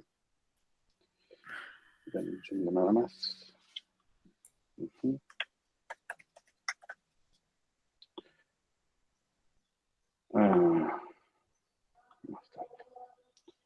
Un segundo para poner la presentación. Por alguna razón no me deja compartirla. Si no te lo permite, entonces la voy a compartir yo. ¿Te parece? Vale. Vale, perfecto. Tú me vas marcando y la vamos pasando. Buenísimo. ¿Estamos? Perfecto, Víctor. Perfecto. ¿Listo? Vamos con eso. Dime si se ve. Excelente. Estamos. Buenísimo, Perfecto, ¿no? pues bueno, buenísimo, excelente. De inicio, pues gracias a todos, todas, a quienes organizaron el evento, tanto a Cintia, a Renata, Víctor, ¿no? Por supuesto a Marcia, que me precedió con una presentación muy interesante. Y bueno, yo los llevaré a otro punto, ¿no? En este tipo de estudios, y les presento esta sesión que he llamado Voces autorales, o representadas, mujeres autoras, personajes femeninos, en la literatura francesa medieval, siglos XII y XIV. Antes de empezar a comentarles en torno a este tema, quisiera comentarles que durante un tiempo yo me he interesado en los modelos sociales, tanto en la Edad Media, ¿no?, como en principios de la modernidad. Y de inicio, ya hace varios años, unos 10 años más o menos, yo tengo una perspectiva, digamos, muy sistemática, ¿no?, de estos temas, en el sentido de que pensaba yo que estos modelos sociales, ¿no?, nunca hablaré de arquetipos en el sentido junguiano, pero sí modelos sociales, eran fijos. Con el paso de muchas lecturas literarias, cambios, ¿no?, en temas teóricos, digamos que llega un punto en que veo una heterogeneidad importante, ¿no?, en cómo se representa a las mujeres, en este caso, y en cómo es el papel femenino, ¿no?, en la escritura de la literatura. En ese sentido, en esta sesión, lo que veremos a lo largo de estos 45 minutos son, digamos, temas muy puntuales. Primero me gustaría hablarles de las cortes, después de estas cortes como un espacio cultural, después cómo se concibe a las mujeres, grosso modo, en la Edad Media, y, digamos, ya estas dos partes del título, las mujeres como autoras o como autoras, que haremos una diferenciación ahí importante, para finalmente ver un par de ejemplos sobre cómo hacen las mujeres los textos y cómo se representan en los textos. Veremos a Christine de Pizan y veremos un texto que, si bien no es de una mujer, es un texto realizado por Catherine Trois, un clérigo, lector francés, es a petición de una mujer que es Marie de Champagne, ¿sale? Y finalmente haremos una comparación entre la forma en que estas mujeres son representadas en dos obras, El cabello de la carreta y, por supuesto, El de las damas de Christine de Pizan, ¿vale? Si quieres, Víctor, vamos con la primera diapositiva. Como se los pongo acá, para entender a partir del siglo X, XI, XII, XIII y hasta el final de la Edad Media, que es una corte, debemos entender varias cuestiones. En inicio, hay que entender que si bien antes del siglo XI y XII los castrum, los castillos son espacios de resguardo, de batalla, de defensa, a partir del siglo XI y el siglo XII hay un cambio a, digamos, lugares de habitación. En ese sentido, este espacio físico, el castrum, va a ser muy diferente o parcialmente diferente a lo que se veía en los siglos precedentes. Asimismo, hay que entender que en los castillos va a haber un espacio físico, que es la corte que les pongo yo a la derecha de la diapositiva, que es una sala que ocupaba un lugar central de residencias, y también un espacio de producción de narración de literatura. Es decir, este espacio físico no solamente es un espacio político, sino un espacio lúdico. Por otra parte, como se los pongo en la parte izquierda de la diapositiva, hay que también entender la corte como la mesnada, ¿no? Es decir, un grupo de familiares, caballeros y agentes administrativos que se reúnen para dirimir el poder, para dirimir las actividades que se van a realizar. Acá lo interesante es que, si bien la relación social y el espacio físico parecen dos elementos separados, llegan a conjuntarse. Es decir, pensemos en que hay momentos, y esto lo he yo notado en las fuentes, en que en la corte, en el espacio físico, hay una comida, se dirimen algunos problemas políticos, por supuesto esta corte, digamos, social, y después en este mismo espacio se hacen algunos elementos lúdicos como narrar cuentos de caballería, algunos poemas, por supuesto hay juglares, hay trovadores, ¿vale? Entonces, en ese sentido, hay que entender que, digamos, la corte con mayúscula, que es la de la izquierda, y la que es con minúscula, que es la derecha, no son espacios ni son entidades separadas. En muchos momentos se van a conjuntar y es ahí donde podemos empezar a entender estos espacios, estas relaciones, como productores de conocimiento o productores de textos con agentes específicos que regularmente serán nobles, hombres y mujeres, por supuesto, serán religiosos, y bueno, todas aquellas personas que están alrededor, ¿no? Del mantenimiento del castillo, ¿vale? Así que la siguiente, Víctor, por favor. Aquí únicamente les pongo algunos ejemplos de cortes importantes hacia el siglo XI, XII y XIII, hasta el XIV un poco, para que veamos una cuestión fundamental. Les pongo la corte de la condesa María de Champagne, que bajaremos a su texto más tarde, y también de Enrique Liberal. Tenemos la corte de Enrique II Plantagenet y la corte de Felipe de Alsacia. Estas son solo de 3 cortes importantes en el siglo XII. Por supuesto, conforme va avanzando la Edad Media, vamos a encontrar muchos más espacios, muchos más recintos, donde la corte, esta, digamos, sala, comedor, ¿no?, de los castillos, se va reproduciendo a lo largo de, por lo menos, el occidente europeo y el centro europeo, ¿vale? Es importante entonces ver que también en estos espacios se desarrollan planes culturales. ¿A qué me refiero con esto? Hay toda una planificación sobre la importancia de la cultura como un elemento que va a perfilar tal vez no la realidad como tal, pero sí un horizonte de posibilidad de la realidad, por supuesto, entendiendo esto desde la literatura. Es decir, en los espacios se narran cuentos de caballería que no hablan sobre esta realidad tal cual, sino que son una ficción transitiva. ¿A qué me refiero con esto? Cuentos o novelas, si queda el concepto, que lo que van a hacer al final del día es postular una forma de realidad que, si bien no existe, podría existir. Para ponerles un ejemplo muy claro, en estas cortes se leen desde Inglaterra hasta el norte de Italia, tal vez hasta el sur de Italia, los cuentos de caballería sobre el rey Arturo, ¿vale? En ese sentido encontramos muchos espacios cada vez más acrecentados donde van a estar estos elementos. La que sigue, Víctor, por favor. Y aquí algo muy importante. ¿Quiénes están en estos espacios físicos? ¿Quiénes son estas personas que van a convivir? Primero, hay que entender que estas cortes, digamos, como viene de su nombre mismo, va a haber cortesanos, es decir, esta gente noble que tiene una serie de actitudes importantes, que tiene una serie de actitudes que no son villanas, es decir, que no se comportan como el pueblo llano, que de ahí va a surgir también cuestiones como el amor cortés, una serie de etiqueta, digamos, y de formas no ideológicas de comportamiento. Ahí vamos a encontrar una relación entre lo cortés y lo caballeresco. Y también va a haber una relación entre caballeros y clérigos. Esto es sumamente importante porque hay que comprender que muchos de los textos literarios que se van realizando a lo largo de la plena Baja Edad Media vienen de manos de clérigos. Por supuesto, quien los solicita son mujeres y hombres nobles, pero en muchas ocasiones son clérigos, como el católico de Troyes, ¿no?, en Francia, quienes van a realizar estos textos.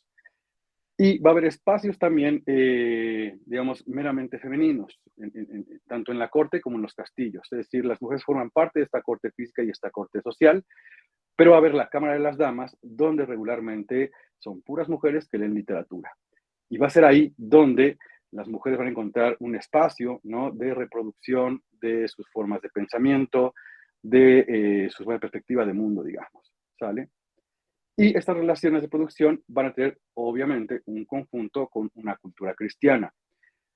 No olvidemos esto, digamos que ya historiografía un tanto anterior, de entre los años 50, pero de pronto se nos olvida que, aunque hablemos de nobles, o aunque hablemos hombres y mujeres, ¿no?, y de una cultura castral, caballeresca, cortesana, no dejan de ser creyentes. Y en ese sentido, la literatura que se lea en esos espacios, tanto la Cámara de las Mujeres o en las cortes, regularmente tiene un corte profundamente cristiano en cuanto a las adjetivaciones. ¿A qué me refiero? Pongo un ejemplo muy claro. Cuando vemos caballeros o vemos damas, deben de tener solamente una pareja, deben de conservar la noche de boda solamente cuando hay matrimonio, deben ser confiables, deben de rezar, deben de ir a misa. Por supuesto, muchas de las novelas acaban en un matrimonio. Entonces, estos espacios culturales, estas cortes culturales, acaban siendo también un espacio de reproducción de la cultura cristiana. Por supuesto, desde un ámbito diferente al de la iglesia. ¿A qué me refiero con esto? A que, obviamente, una misa no es un espacio lúdico, mientras que la narración de literatura cortesana sí va a dirimirse en espacios donde de inicio se intenta divertir con estas novelas, estos cuentos, pero tienen un profundo o profundas activaciones cristianas que entonces dejan ver al público escucha, cómo deben comportarse, sin que esto sea hablar de ignorancia, digamos, ¿no?, del público. El público, obviamente, sabe, ¿no?, algunas cosas y se representa en esas novelas, pero entiende que es un mundo posible, que no es de esta realidad tajante, digamos, ¿vale? La que sigue, Víctor, por favor. Y aquí es importante entender entonces estas cortes con espacios culturales. Aquí nuevamente les pongo quienes conformaban, ¿no?, estos espacios. Eran clérigos, jóvenes damas y caballeros, y los legos que mantenían la corte. Ahí se busca producir virtudes y conocimientos de la nobleza con el fin de refinar los comportamientos. En espacios de promoción de escritura geográfica y de novelas. Aquí pongo novelas entre comillas, para no meternos mucho en el debate sobre si podemos hablar de literatura en la Edad Media o hasta llegada a la temprana modernidad, pues la literatura y de géneros, digamos, específicos.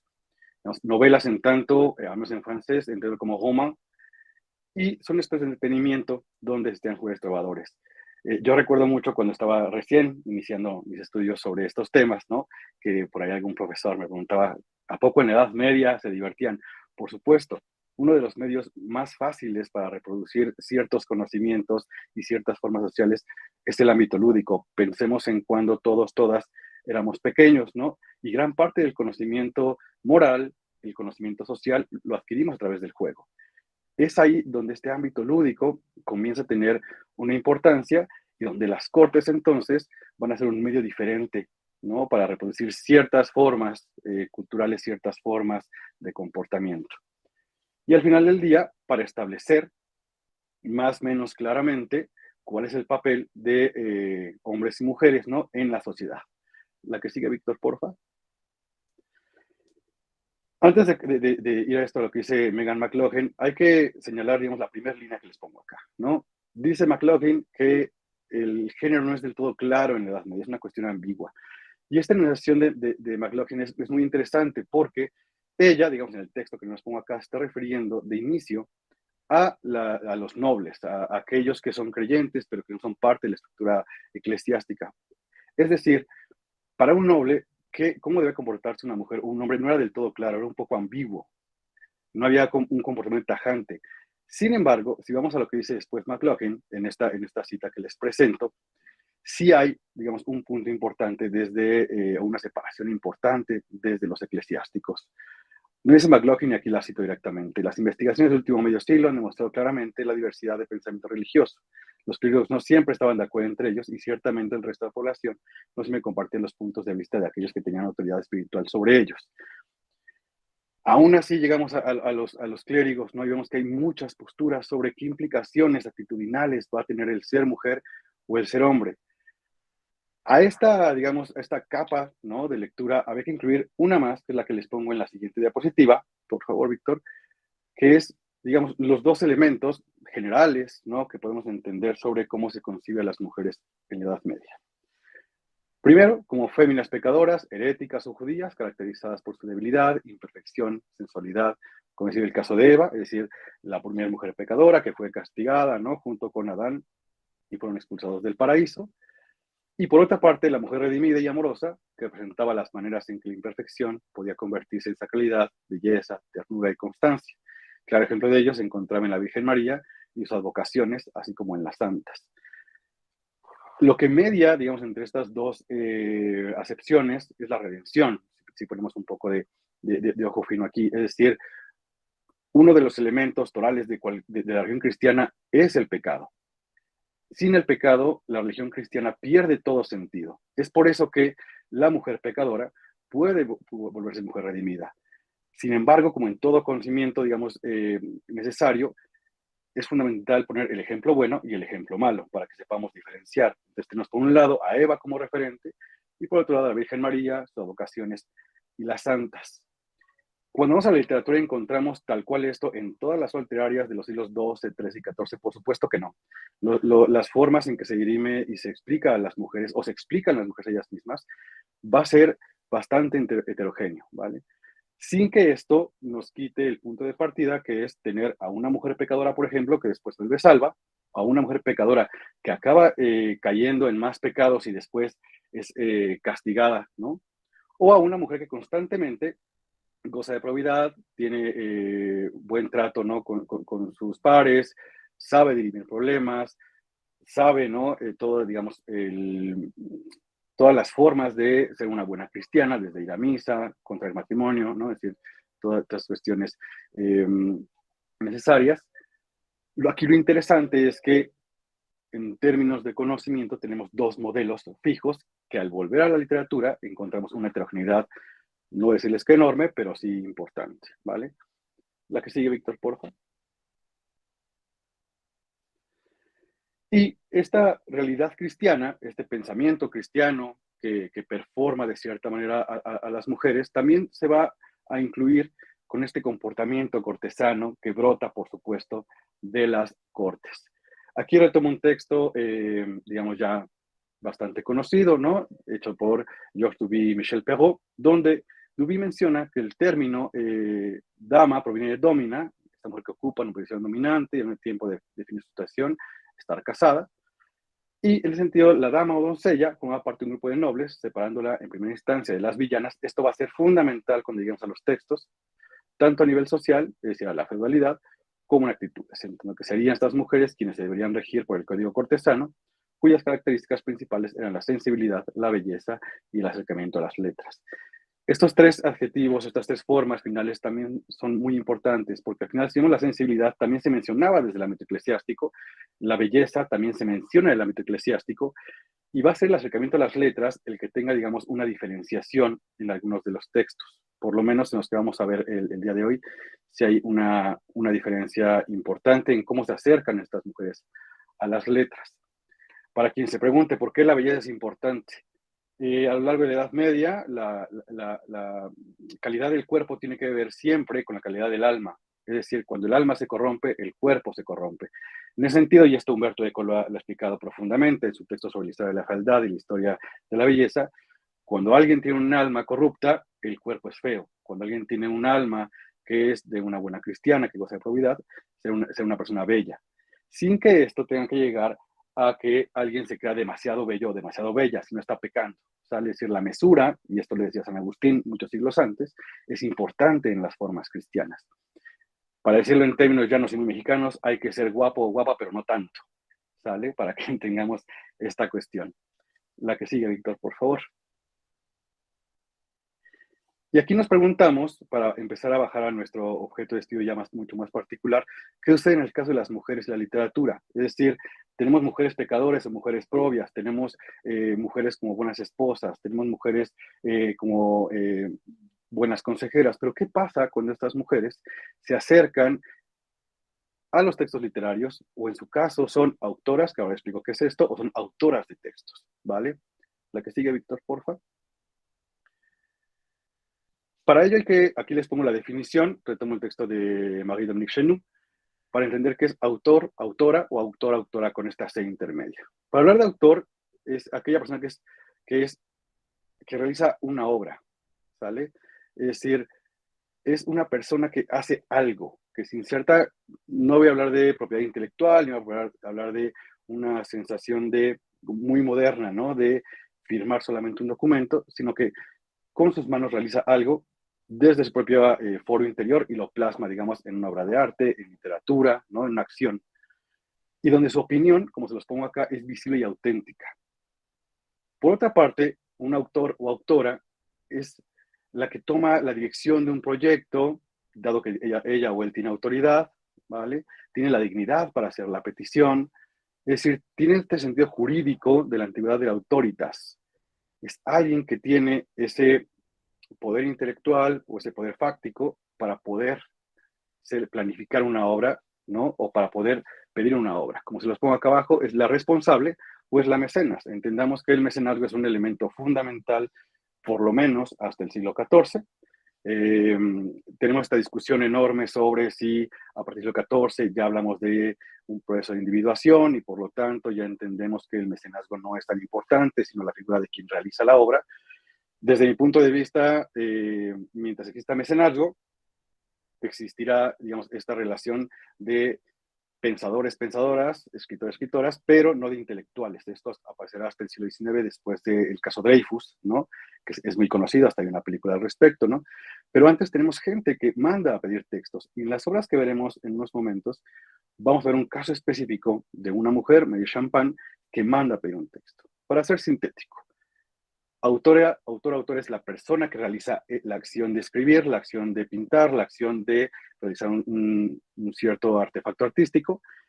Y autora es quien pide la obra o quien es mecenas de esa obra, ¿vale? Para que sea mucho más fácil. La que sigue, Víctor, por favor. Y aquí bajamos a un personaje que estaba un poco dejado a un lado hace unos años, Leonor de Aquitania. Como algunas sabrán, Leonor de Aquitania fue esposa de Luis VII de Francia, hija de Guillermo X duque de Aquitania, conocido por ser trovador.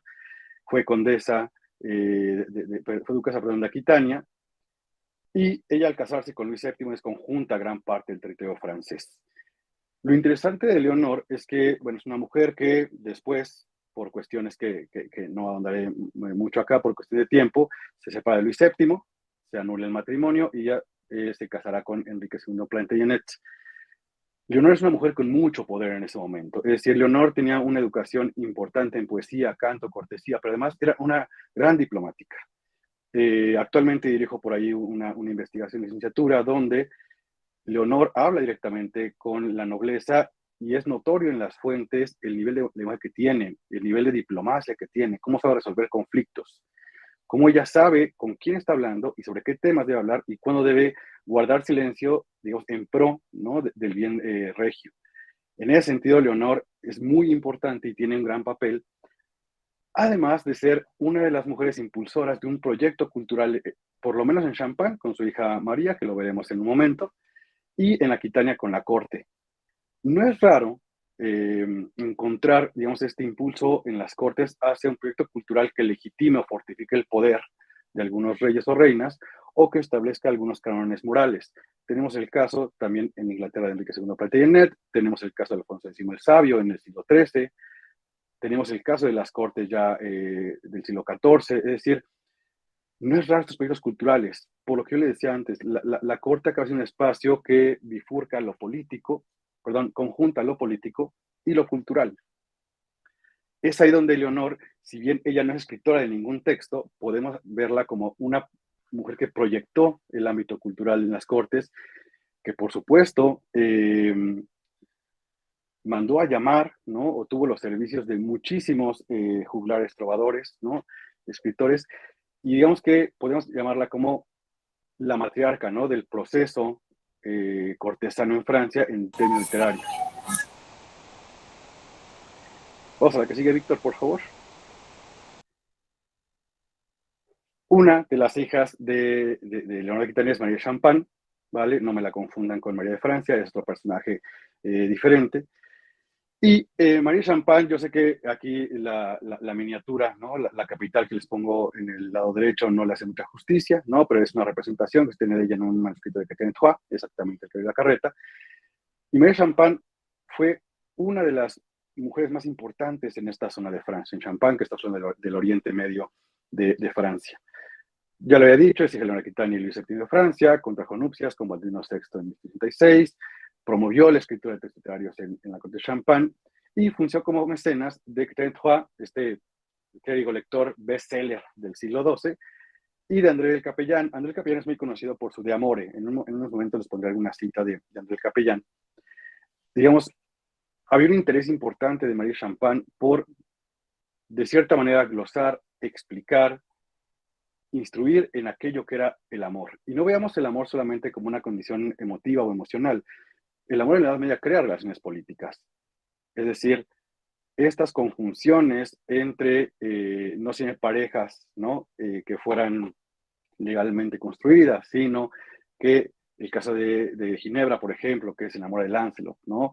O el caso de este amor fuera del matrimonio, le interesaba mucho entenderlo a María Champagne. Y es notorio tanto en la obra de Chrétien, que ella es la mecenas, como en el texto de André del Capellán, que veremos un par de misivas que se envían, donde a ella se le pide su opinión para que dirime el problema sobre si el amor básicamente es bueno o el amor es malo o cómo funcionan estas cuestiones del amor, ¿vale? La que sigue, Víctor, porfa.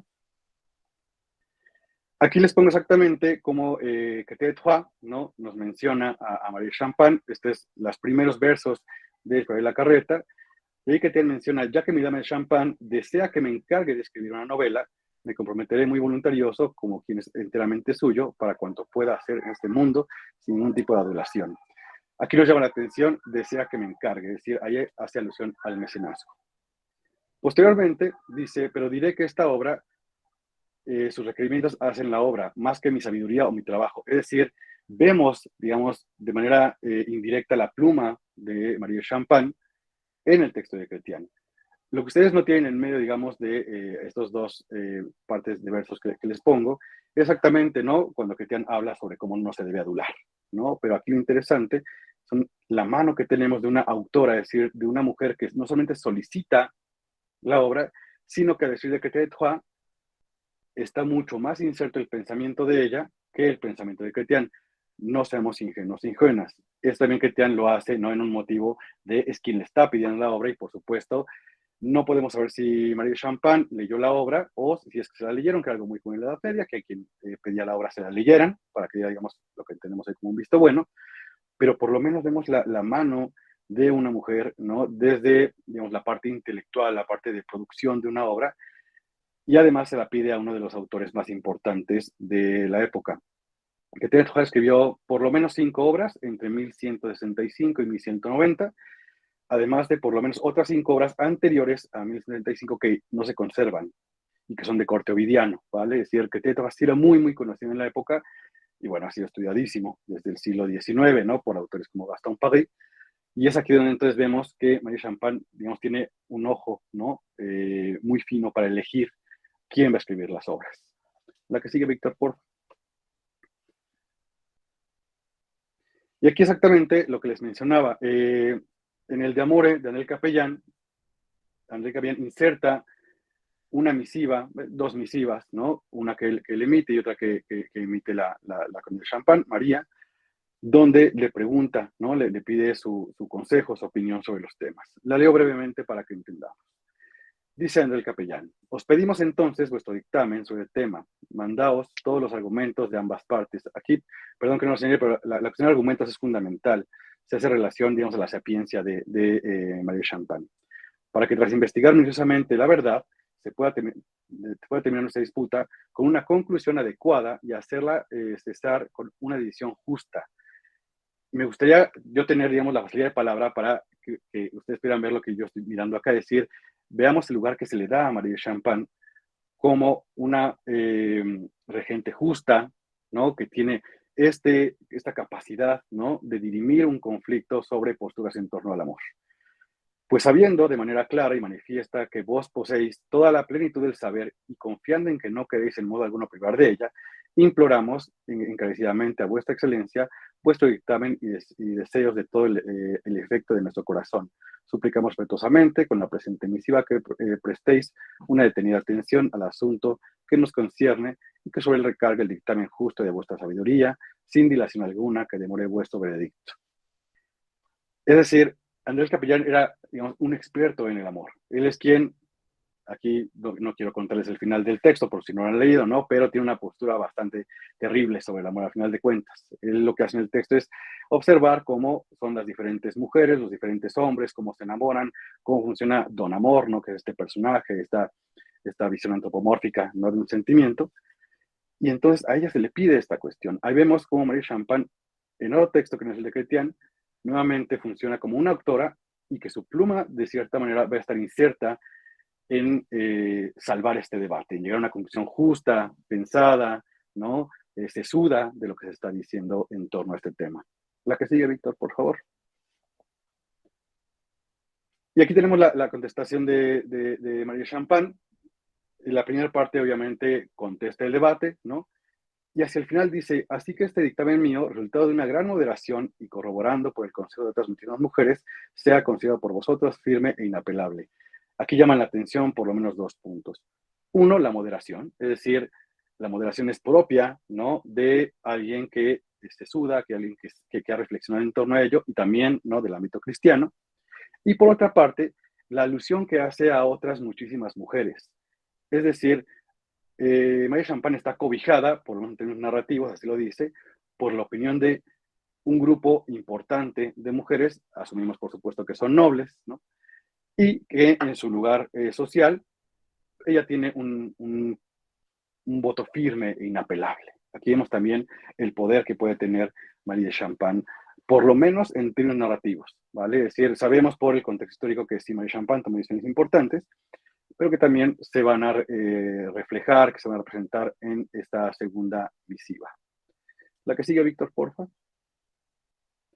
Y tenemos otro personaje ampliamente conocido, esta mujer, ¿no? Posiblemente sea de las mujeres más estudiadas en la Edad Media, Christine de Pisan, una mujer veneciana de familia noble boloñesa, ¿no?, que pasó sus años en Bolonia y después vivió en París.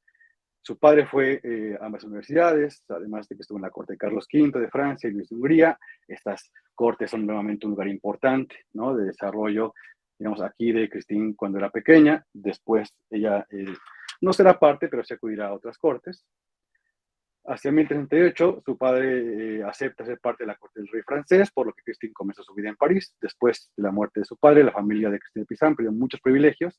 Vemos aquí cómo Christine de Pisan queda arruinada, ¿no?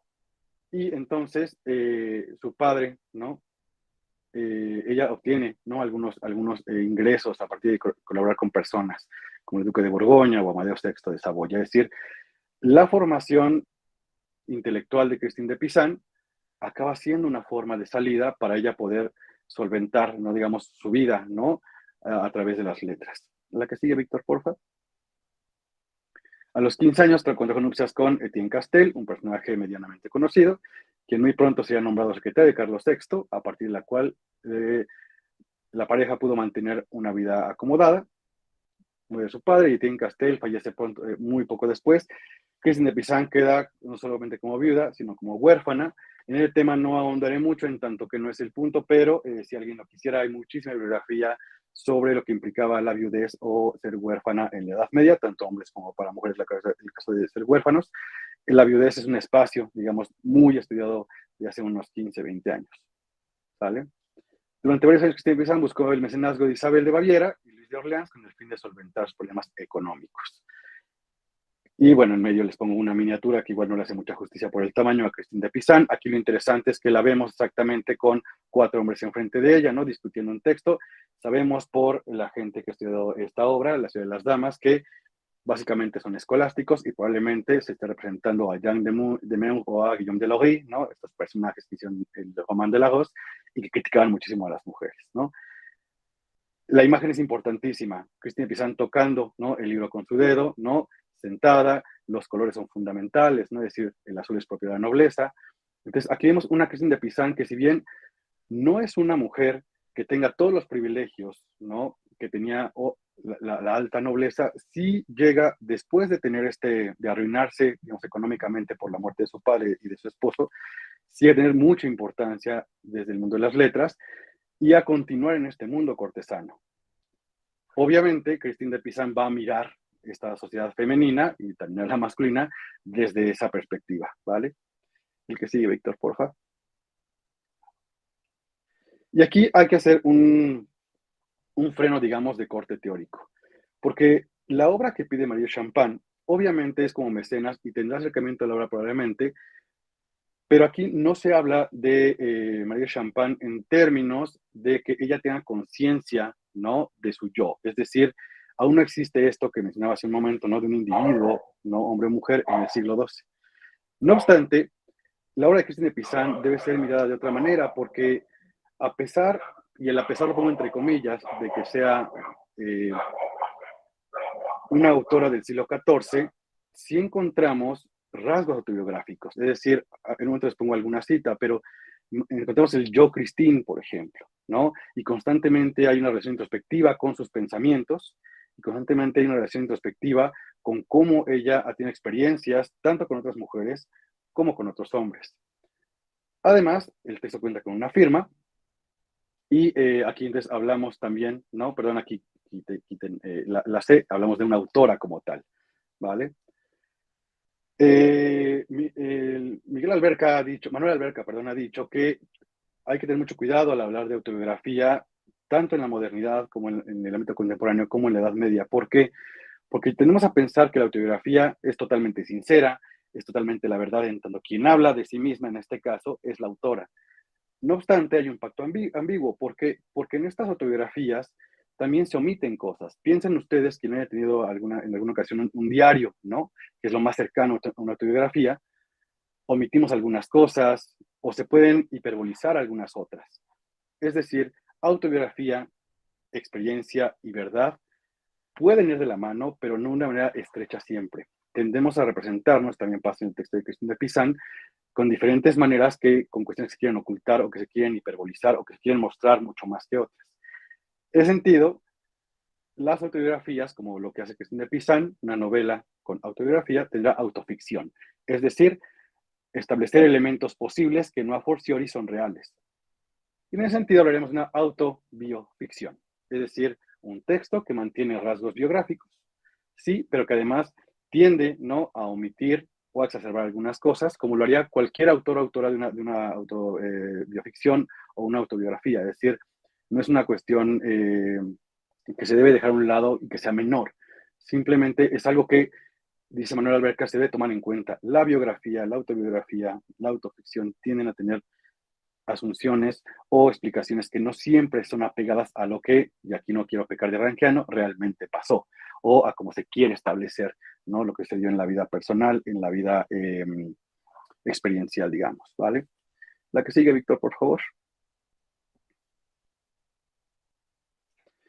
Y aquí les pongo este ejemplo de cómo Christine de Pizan marca, digamos, estas cuestiones autobiográficas, ¿no?, en su obra. Dice: yo, que he nacido mujer, me puse a examinar mi carácter y mi conducta y también la de las otras mujeres que he tenido ocasión de frecuentar.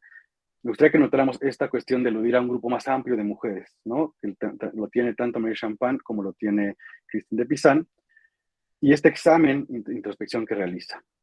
Que he tenido ocasión de frecuentar, tanto princesas y grandes damas como mujeres de mediana y modesta condición que tuvieron a bien confiarme sus pensamientos íntimos. Obviamente esta cita ha sido muy trabajada por la historiografía, muy trabajada también por la crítica literaria, ¿no? También hay textos que también tienen más hacia lo psicológico, ¿no?, que han interpretado esta cita. Y me gustaría que la viéramos en términos de la autoría que tiene Christine de Pizan. No solamente firma el documento, sino que el uso del yo no es solamente un yo narrativo, es un yo consciente. Estamos en este proceso de individuación, de toma de conciencia que el medievalismo ha dicho que dura hasta el siglo XV, y ya en el siglo XVI podemos hablar, digamos, de individuos, hombres y mujeres, mucho más conformados, no solamente en términos legales, sino en términos experienciales, personales, ¿vale? La que sigue, Víctor, por favor. Y aquí también seguimos, digamos, con lo que nos da estas visos de Christine y, digamos, el trabajo que está realizando. Me lo puse a decidir en conciencia si el testimonio reunido por tantos varones ilustres, se refiere a los escolásticos, podría estar equivocado, pero por más que intentaba volver sobre ello, apurando las ideas como quien va montando una fruta, no podía entender ni admitir cómo habían fundado el juicio de los hombres sobre la naturaleza y la conducta de las mujeres. Aquí lo interesante no es solamente, como lo vimos anteriormente, el uso del yo, sino, digamos, la diferenciación con el género masculino. No todo, por supuesto, si seguimos leyendo la obra, como lo comentaba hace rato, veremos que habla de estos escolásticos universitarios, ¿no? Particularmente quienes escribieron el Román de la Rosa, el Román de la Rosa, ¿vale?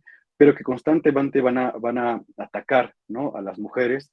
Tengo ahorita en la mente un fragmento de Román de la Rosa muy claro, ¿no? Donde dice, uno de los autores, que las mujeres tienen la misión en la vida, ¿no? De limpiar los baños de las telarañas, ¿no? Entonces, por supuesto, Christine de Pizan va a responder a este tipo de injurias, ¿no? Y de modelos también sociales que encontramos, ¿no? En otros textos como el Román de la Rosa. La que sigue, Víctor, por favor. Ahora, ya teniendo estas dos mujeres, una como autora y otra como autora, ¿no? Y digamos su perfil contextual, ¿no? Su espacio de enunciación, veamos qué pasa con estas mujeres representadas en las obras que ellas, bueno, que una mandó a pedir y la otra escribió, ¿vale? La que sigue, Víctor, por favor.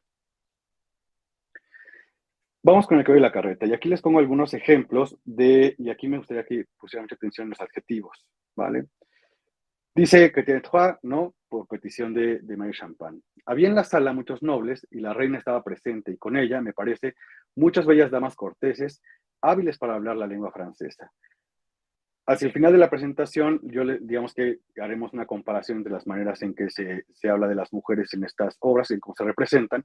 Aquí lo interesante es que volvemos a lo que yo explicaba en el inicio, el tratamiento cortés, ¿no? Propio de las cortes francesas del siglo XII, XIII, XIV, y esta facilidad de palabra en lengua francesa. Sabemos que esta lengua francesa, por supuesto, era regional, que era propia de solamente o la zona de Champagne o las zonas norteñas, es decir, pero esta capacidad, ¿no? De el buen hablar, que hasta la fecha sigue siendo, digamos, en algunos círculos importantísimo. En otra cita, señala Chrétien, en la sala se encuentra una dama muy elegante con la que se encuentran. No había dama más bella en el país. Ven venir con dos jóvenes niñas en su campiña, compañía, bellas y agraciadas. Nuevamente se alude a la belleza.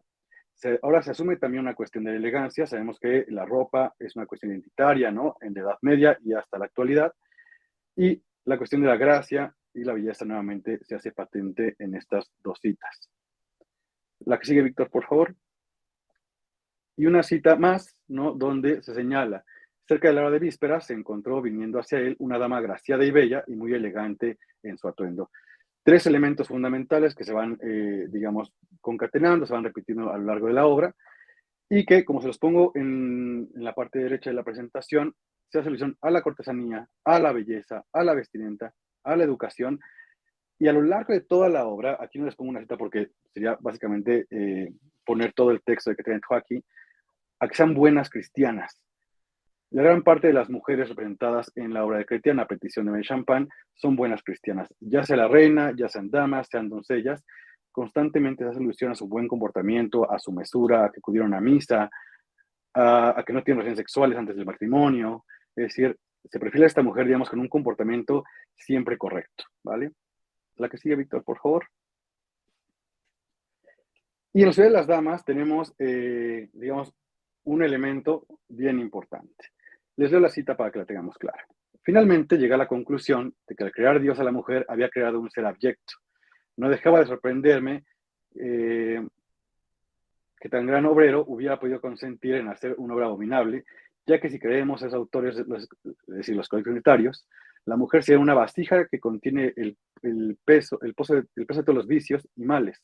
Abandonada esta reflexión, quedé consternada e invadida por un sentimiento de repulsión. Llegué al desprecio de mí misma y de todo el sexo femenino, como si naturaleza hubiera engendrado un monstruo. Aquí lo que hace Christine de Pizan, y va a ser también una herramienta constante en su obra, es poner en sus palabras, como si fuera una relación con su yo interior, lo que están diciendo estos escolásticos. Y aquí tenemos, digamos, el perfil, ¿no?, de este modelo femenino negativo, que es el que viene desde la universidad, de mujeres viciosas, llenas de males, que causan repulsión, ¿no? Y que no solamente aplica para ella, aplica para todo el sexo femenino. No obstante, como se los pongo en la siguiente diapositiva, Christine de Pizan, a través de la voz de tres damas, ¿no?, tendrá una respuesta. Y aquí lo leemos. Debes saber que existe además una razón muy especial, más importante aún por la cual hemos venido, es decir, las tres damas que la acompañan en la obra, y que vamos a desvelarte. Se trata de expulsar del mundo el error en el que habías caído. Vean aquí, digamos, la concatenación con lo que decimos anteriormente, para que las damas y todas las mujeres de mérito puedan, desde ahora en adelante, tener una ciudad donde defenderse contra los agresores. Es decir, se va a realizar un espacio meramente femenino, obviamente está pensado en el mundo de la literatura, donde no entren estos hombres que han atacado a las mujeres, como se decía en las líneas de la diapositiva anterior. Durante mucho tiempo, las mujeres han quedado indefensas, abandonadas como un campo sin cerca, sin que ningún campeón luche en su ayuda. Como todo hombre de bien tendría que asumir su defensa. Y esta parte es fundamental porque, si bien estamos ya en el siglo XIV, se sigue teniendo esta forma de pensamiento en la cual uno de las actitudes fundamentales de los hombres nobles, de la caballería, es proteger las iglesias, al pueblo y a las mujeres, ¿vale? Es decir, no estamos hablando de una mujer que salga, ¿no?, de ese modelo o ese pensamiento total, sino que más bien ve con desdén que estos hombres no están realizando su cometido, digamos. Se ha dejado, sin embargo, por la negligencia y la indiferencia que las mujeres sean arrastradas por el barro. No hay que sorprenderse, por lo tanto, si la envidia de sus enemigos y las calumnias groseras de la gente vil, que con tantas armas las han atacado, han terminado por vencer en una guerra donde las mujeres no podían ofrecer resistencia. Y aquí también, nuevamente, las palabras son fundamentales. Es la envidia, ¿no?, una cuestión fundamental desde el cristianismo, ¿no?, pecado, vaya, lo que lleva a estos hombres a criticar a las mujeres. Es decir, no lo hacen desde la razón, no lo hacen desde el pensamiento, lo hacen desde la víscera, desde la envidia, desde el pecado, ¿vale? Y seguimos en la siguiente diapositiva, por favor, Víctor. Continúa esta misma cita. Dejada sin defensa, la plaza mejor fortificada caía rápidamente y podía ganarse la causa más injusta, pleiteando sin la parte adversa. En su ingenua bondad, siguiendo en ello el precepto divino, las mujeres han aguantado paciente y cortésmente, aquí nuevamente los adjetivos son fundamentales, todos los insultos, daños y perjuicios, tanto verbales como escritos, dejando en las manos de Dios todos sus derechos. Obviamente está refiriendo, ¿no?, en términos textuales al Román de Lagos, ¿no?, y a las injurias constantes, ¿no?, que recibían las mujeres, por lo menos nobles, ¿no?, que fueran ilustres, que estuvieran formadas. Ha llegado la hora de quitar de las manos del faraón una causa tan injusta. Es el motivo de que estemos aquí las tres. Nos hemos apiadado de ti y venimos para anunciarte la construcción de una ciudad, la ciudad de las damas. Tú serás la elegida para edificar y cerrar, con nuestro consejo y ayuda, el recinto que tan fuerte ciudadela. Solo la habitarán damas ilustres y mujeres dignas, porque aquellas que estén desprovistas de estas cualidades tendrán cerrado el recinto de nuestra ciudad.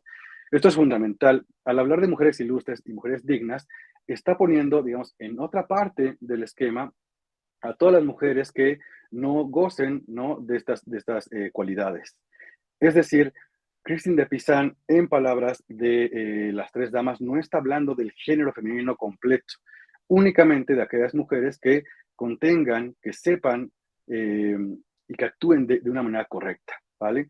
En ese sentido, son mujeres ilustres, dignas, cristianas y cortesanas, ¿vale? Vamos a la última diapositiva ya para ir cerrando. Gracias, Víctor. Y aquí les pongo, digamos, como si fuera una comparación, ¿no?, los elementos que vemos de las autora y autora, ¿no?, y cómo son representadas las mujeres en sus obras. En el siglo XII vemos que los elementos fundamentales son la cortesanía, la belleza, la vestimenta, el conocimiento de la lengua, es decir, la educación, y ser buenas cristianas. Esto, digamos, en contraparte a la villanía, la felonía, es decir, ser traicioneras, la fealdad, la vestimenta rústica, la ignorancia y el ser paganas o herejes. Y para el siglo XIV se mantienen algunos puntos, pero se hace mucho más alusión a las cuestiones de la mente, digamos, del pensamiento. Deben ser ilustres, dignas, deben ser buenas cristianas y deben ser cortesanas. En contraparte de La ignorancia, la villanía o felonía, que les decía que es ser traicioneras, ser paganas, herejes, que para este siglo, las herejías del siglo XIII ya tuvieron muchísimo impacto en el territorio francés, o ser pecadoras, ¿vale? Lo que estamos viendo aquí es no solamente a dos autoras, bueno, a una autora y a una autora, marcando, digamos, una línea de paso en la literatura, sino una forma de ser mujer y también una forma de no serlo. Es decir, aquellos elementos que con base en la cortesanía y con base en la cristiandad son permitidos y otros no. ¿Vale? Sé que hay una discusión muy grande en torno a la obra de Christine de Pizan, desde los estudios de género y los estudios de las mujeres, ¿no? Sobre si hablamos de una mujer protofeminista o si hablamos de un primer texto, ¿no? Que alude a algunas cuestiones feministas. No obstante, dada la condición de lo que yo les presento, no me gustaría mucho ir por ahí, sino ver que por lo menos en dos obras tenemos, con dos hilos de diferencia, ¿no? Elementos muy parecidos y que entonces podemos entender desde ahí los intereses, ¿no? Y la forma de ver el mundo de una autora, que es Marie Champagne, a través de la pluma de Catherine Trois, y de una autora como, Marie Champagne, y como una autora que es Christine de Pizan, que hace una relación mucho más introspectiva, ¿no? Ya casi humanista, ¿no? Ya en el siglo XIV, sobre no cómo el ser mujer y qué implica ser mujer en este siglo, sino cómo son los hombres, ¿no? Que esa parte, por supuesto, no la he señalado acá tanto, dado el tema de estudio. Por ahí terminaría. Muchas gracias.